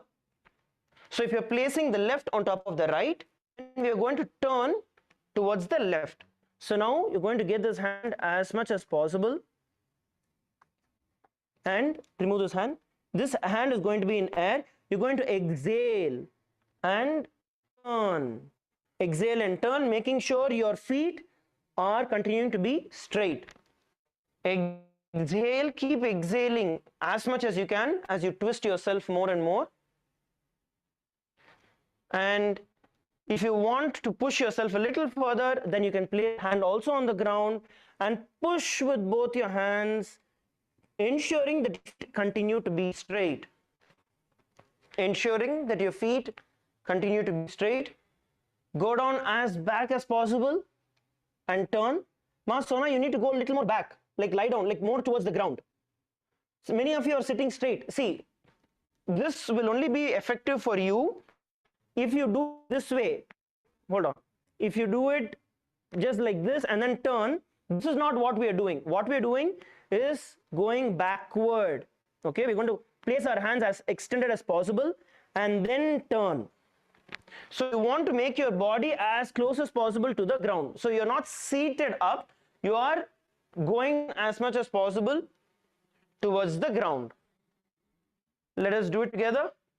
All. Maharaj, that helps so much on the sciatic pain than it is like back pain, but that feels so great. Thank you.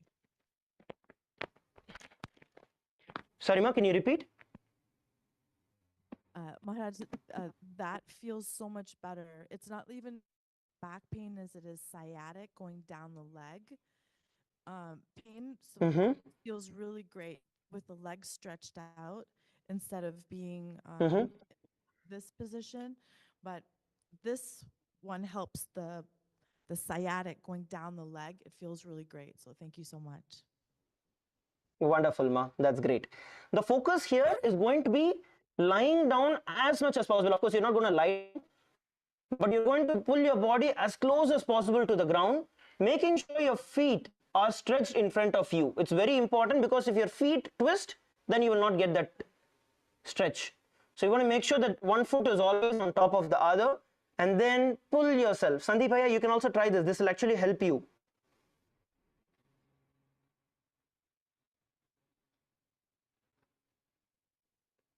Okay. Let's do it on the other side. Let's perform the same asana on the other side. Perform the same asana on the other side. So you're going to flip your feet. Flip your feet. So whichever foot is on top, you're going to turn towards that side. Okay, whichever foot is on top, you're going to turn towards that side. Now twist yourself back, bending down. Exhale. Exhale as much as possible. Keep exhaling. See, every time you exhale, your body will twist a slight bit more. So keep exhaling, looking back onto the other direction. That's also going to be an important part. All of you look up onto the screen. See, when you are in this position and when you see you're twisting yourself back, right? If you look forward and twist, it will only give you a certain level. But if you move your head also along in that same direction, exhaling more and more and twist, you will still be able to twist yourself a lot more. So let's perform. Let's do this together. Twisting yourself.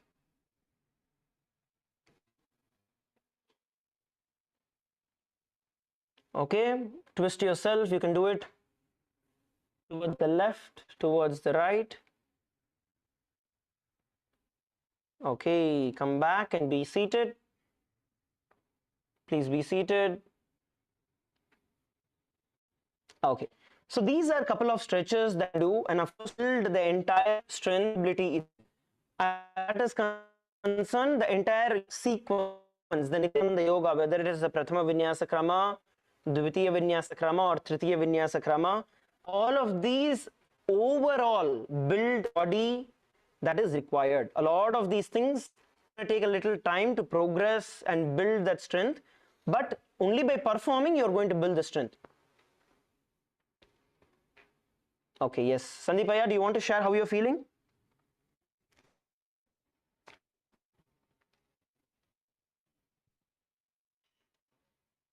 Anybody wants to share? You can come up to the mic and you can speak. Slowly.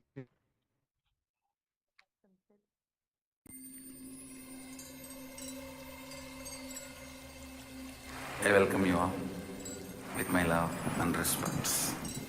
Let you all open all your three eyes. Om Nithyananda Paramashivam.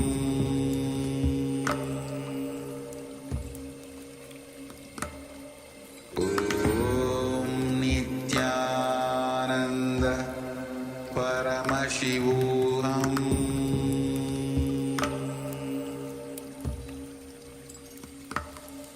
Om Nithyananda Paramashivam.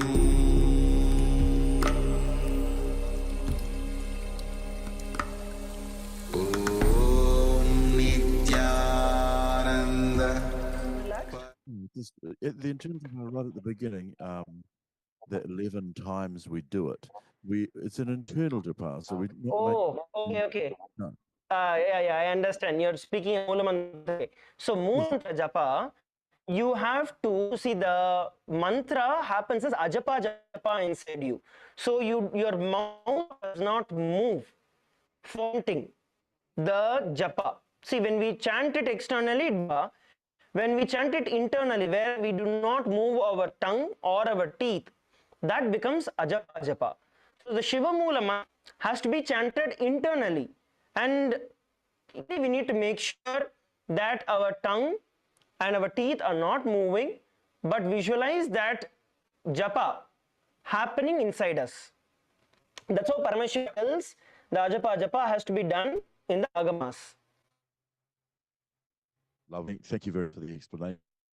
From a personal standpoint, I touched the heel of my foot to my navel yesterday, and it was a joy. It was a success, and yeah, stretching and little moments are just wonderful. Yeah, the progress. They feel like progress, and it feels wonderful. Thank you, Maharaj. Wonderful, Laya. Great. This is Kyle. Can you hear me? Yes, Kailaya, please go ahead. I can hear you. Yeah, today I first time stretch my low back and I can put my head feet, yeah. And but now I feel much pain in my low back. more pain. You feel after doing the stretch? Did you do the stretches along? Yeah, yes, Like the last set, whatever we did you do it? yeah, I did. Okay, did that help? Yeah, low back. Yes, that will help in the lower. Good. So you just have to perform it a couple of more times so it feels more and more better, and the lower back slowly starts getting healed. As I was telling, one is stretching and second is also building the strength. So by doing the Nityananda yoga, you will build the strength as well as the stretch.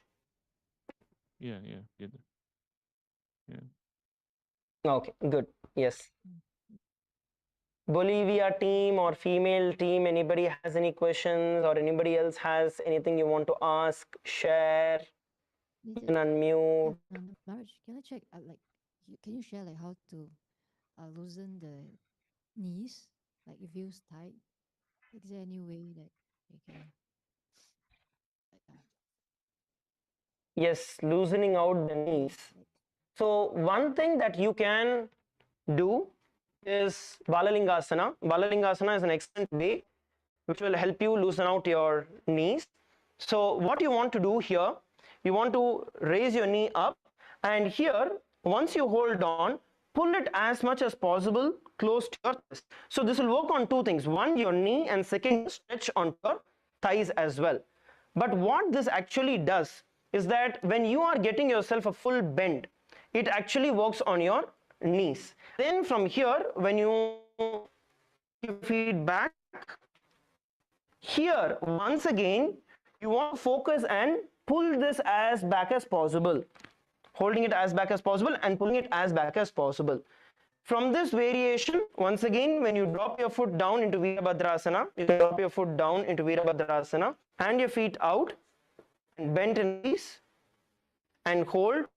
When you sit down, once again your knees, I'll tell you what is the difference here. Now the reasons are getting a lot of load is because your thighs are not strong. The moment your thighs are taking the load of your body, the knee will start getting relaxed. Are you understanding this, ma? So by performing the asanas that I just showed you, whether it is the Balalingasana or the Padapidanasana or the Virabhadrasana, and focusing on your thighs, strengthening and sitting down on your thighs or pulling your thighs back, you are actually making way for your body to be putting a lot of weight thighs rather than the knees. The knees by default will stay more and more loose. Are you understanding, ma? Yes, Maharaj. Yes, Maharaj. I cannot keep. No, your voice broke up, ma.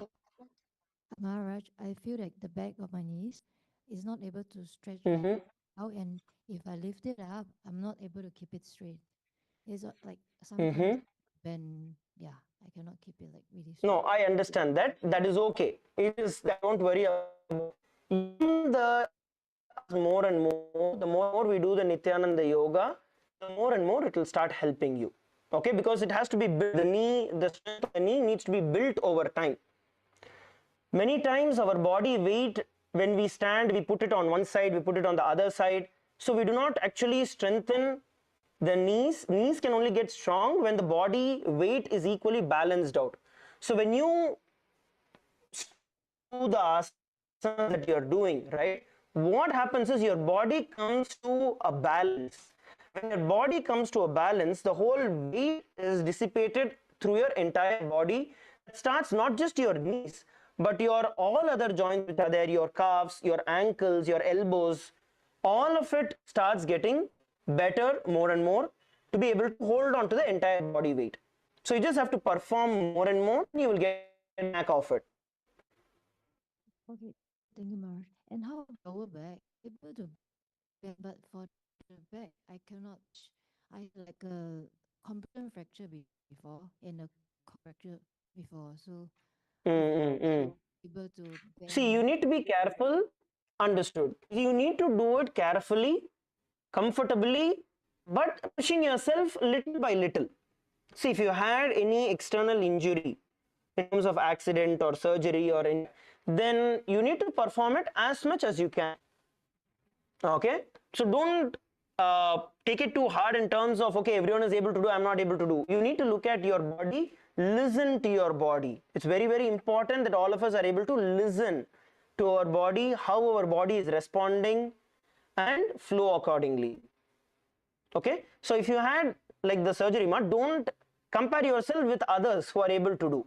You see how much your body is allowing yourself to move forward. Are you understanding?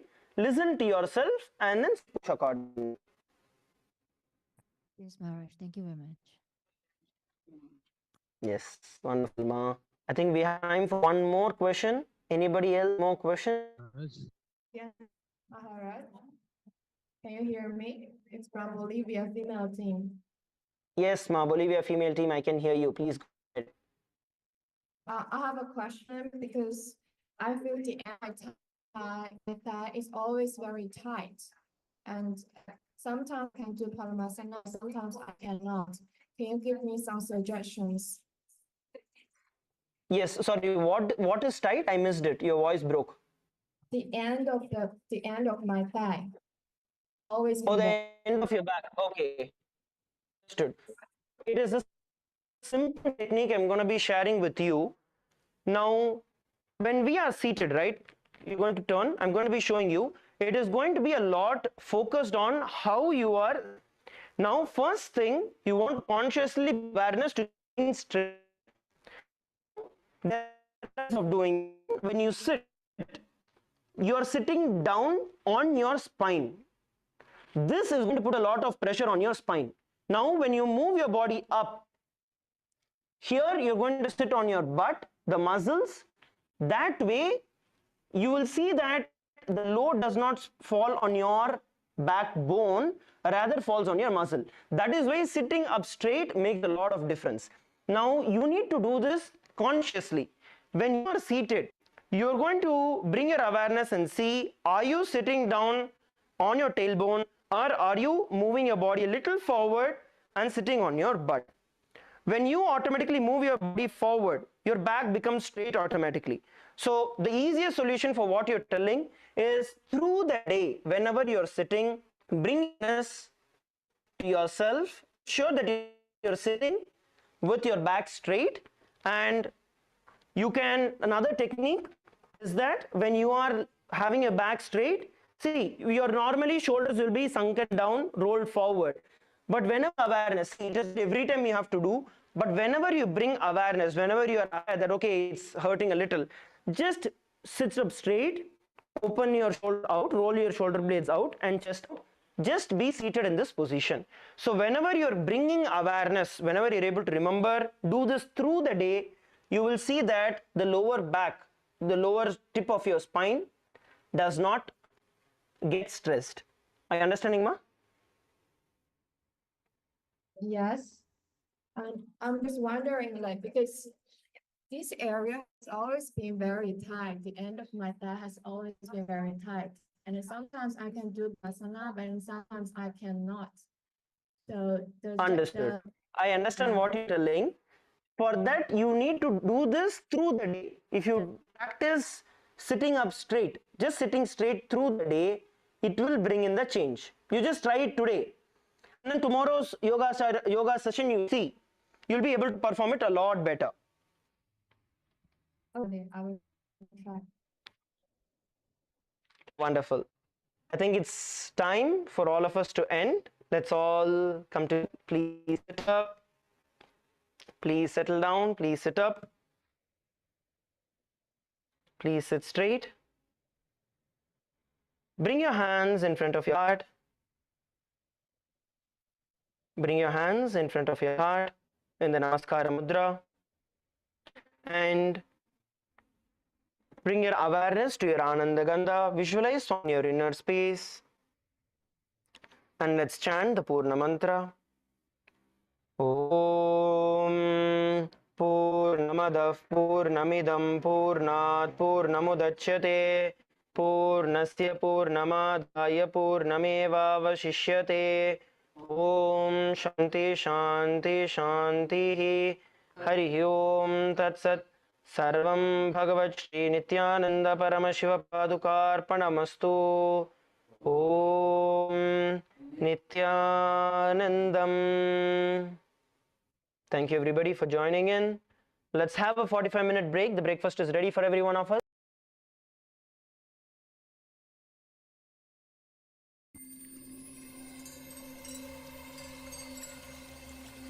I welcome you all with my love and respects. Let you all open all your three eyes. Om Nithyananda Paramashivam.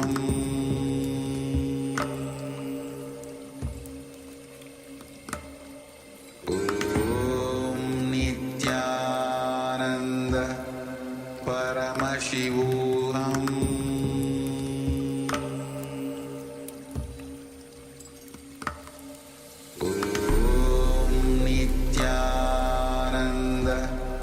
Paramashivam.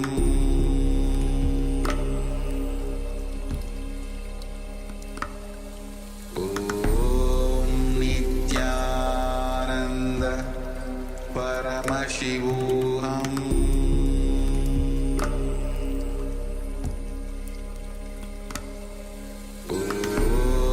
Nithyananda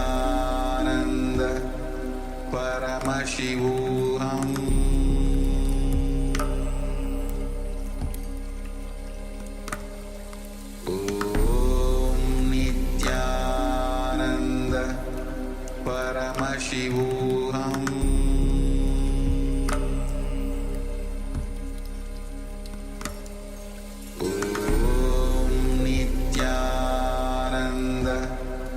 Paramashivam.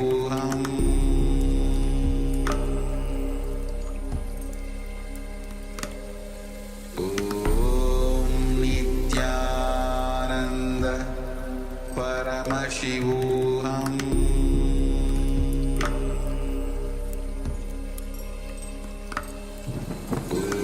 Om Nithyananda Paramashivam. Around 5,000 years ago, at the end of Mahabharat War, the ancient enlightened Hindu civilization consisted of 10,000 Hindu traditions, or sampradayas, that existed in 56 Hindu nations, 200 Hindu kingdoms, 1,700 Hindu provinces that covered more than 6 million kilometers square of Asia. The Supreme Pontiff of Hinduism, SPH, Bhagavan Sri Nithyananda Paramashivam, is the reviver of Kailasa, this ancient, enlightened Hindu civilizational nation. Kailasa is an unbroken cultural, religious, historical, civilizational, and sovereign continuation and revival of multiple of these historical Hindu sovereign states and Hindu ecclesiastical entities. The unbroken continuity of these ancient Hindu nations through Kailasa results in the legal recognition of Kailasa as per the international customary law, particularly the doctrine of continuity. The international law, the doctrine of continuity, implies that upheavals and revolutions within a country, changes in government, territorial adjustments, measures taken during military occupation, or other internal transformations do not negate the existence of the country, do not affect the legal personality and international obligations of the country or state. The Vienna Convention on Succession of States in respect of treaties, 1978, addresses these principles of the doctrine of continuity as it outlines international law during situation of state succession or continuation. International law recognizes a state's legal personality by recognizing its identity. This perspective extends even during the period when the given state or country is annexed or occupied by a foreign power. Even in such cases, the legal personality of the state is considered to persist, enabling its subsequent re-establishment. Historical examples dating back to the 18th century include cases like Portugal and Genoa that were re-established after the Vienna Congress of 1815. More recent examples include countries such as Poland, Ethiopia, Czechoslovakia, Albania, and Austria that were re-established after World War II. Even when a nation is deprived of its territory, the nation continues to exist. its sovereignty and international legal personality continues to persist. The Dalai Lama, as the spiritual and temporal leader of Tibet, exemplifies this principle. In 1959, the Dalai Lama was exiled and forced to flee. Despite the challenges faced, the Dalai Lama continues to advocate for the preservation of Tibetan culture and garners worldwide support for Tibetan autonomy on the global stage.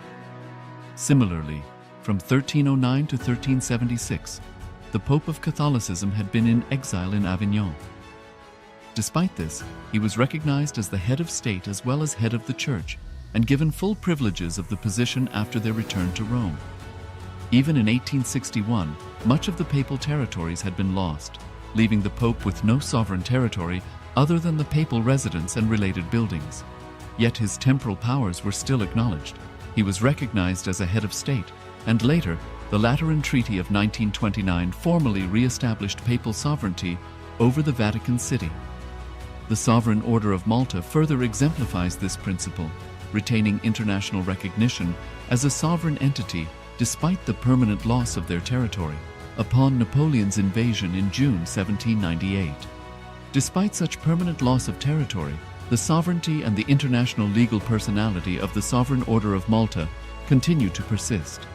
Much later in 1894, the order settled in Rome and acquired two properties, the Magistral Palace and the Magistral Villa that received extraterritorial status. Today, the order maintains diplomatic relations with 112 countries, issues its own diplomatic passports, currency, stamps, and vehicle registration plates, and has been granted observer status in the United Nations. All these examples of state re-establishment illustrate the principle of continuity of states, as per international law, that a state's legal personality persists over time. A nation continues to exist even after a complete loss of territory. A far more striking example is of the oceanic countries, which are under the threat of their entire nation being drowned and submerged due to rising sea levels owing to global warming. In response to such existential threat of climate change, Pacific Island nations, including Tuvalu, have enacted constitutional amendments and made international declarations affirming that their nation and their sovereign rights will continue to persist, despite their entire territory being lost to the sea. This proactive stance is highlighted in the Constitution of Tuvalu Act 2023 and the Pacific Islands Forum Declaration of 2021. The Supreme Pontiff of Hinduism, Bhagavan Sri Nithyananda Paramashivam, through the line of succession, is the present 203rd Emperor of the Hindu Sovereign Kingdom of Surangi Samrajya. He was crowned on the 31st of December 2004 at the age of 26. Thus, by very same principles of the doctrine of continuity, through which the international legal personality of Portugal, Genoa, Poland, Ethiopia, Czechoslovakia, Albania, Austria, Vatican, Tibet, Sovereign Order of Malta, and several other nations has been recognized despite having undergone a period of exile, annexation, occupation by a foreign power, or despite loss of territory. The SPH Nithyananda Paramashivam, through well-established legal and historical facts about the Hindu sovereign state of the Surangi Samrajyam, derives all sovereign rights and powers of the royal lineage of the Surangi Samrajyam as its 203rd sovereign emperor from his inheritance and continuation of the unbroken succession of the kingdom of Surya Vamsa Surangi Samrajyam Sarvanapitha. Surya Vamsa Surangi Samrajyam, through unification with 20 other sovereign Hindu states and sovereign ecclesiastical, historical entities, became part of the United States of Kailasa, which thus became a sovereign, independent juridical state, with the SPH Nithyananda Paramashivam as the sovereign.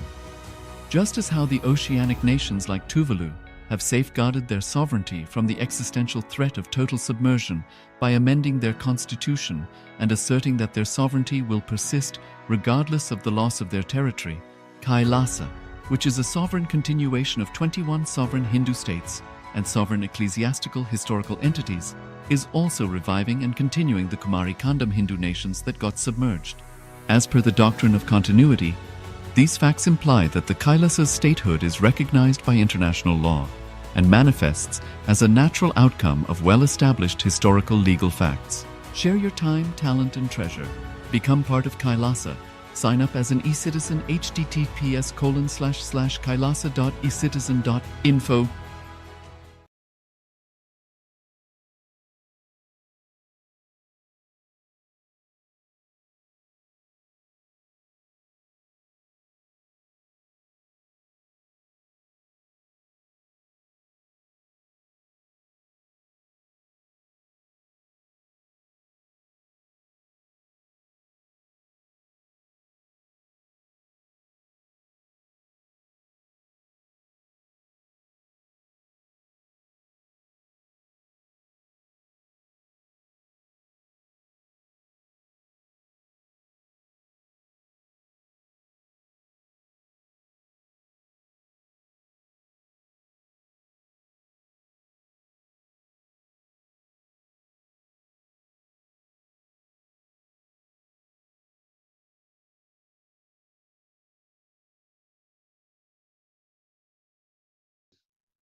of integrity, authenticity, responsibility, and enriching.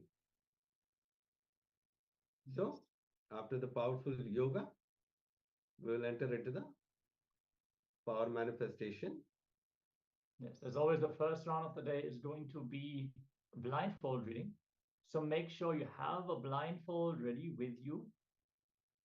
We're going to give you some time ahead to get ready, as we are going to chant the Shastra Pramana, the scriptural reference for the science of third eye, for the manifestation of this particular power. The Pramana goes as follows. Kapalantarmanonyasya tishtannilitalochana kramena manaso dhadya lakshaye lakshamuttamam. Yes, the translation goes, by fixing the mind on the inner space within the crown, center, and sitting stably without any movement, having the eyes closed in succession, by that stability of the mind and inner space through the power of the third eye, one directly sees the ultimate goal, that is Lakshyam. By having the vision beyond the sight that reveals any object or place, attaining the space of oneness with the source, Paramashiva. So this is the Shastra Pramana. And now I request all the participants to switch on your cameras so that we can enter into the power manifestation. Close your eyes. Sit straight with your head, neck, and spine. Enter into the space of oneness by chanting Mahavakya. Om Nithyananda Paramashivam. Om Nithyananda Paramashivam. Om Nithyananda Paramashivam. Enter into the space of oneness. Request Swamiji, whatever is being projected to show through the third eye, be in the space of oneness with deep gratitude. Just connect to Swamiji and request Swamiji to show through the third eye whatever is being projected.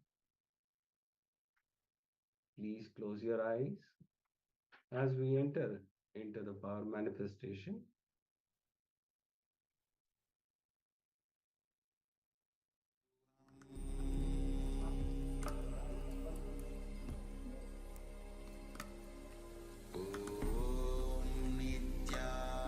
Nithyananda Paramashivam.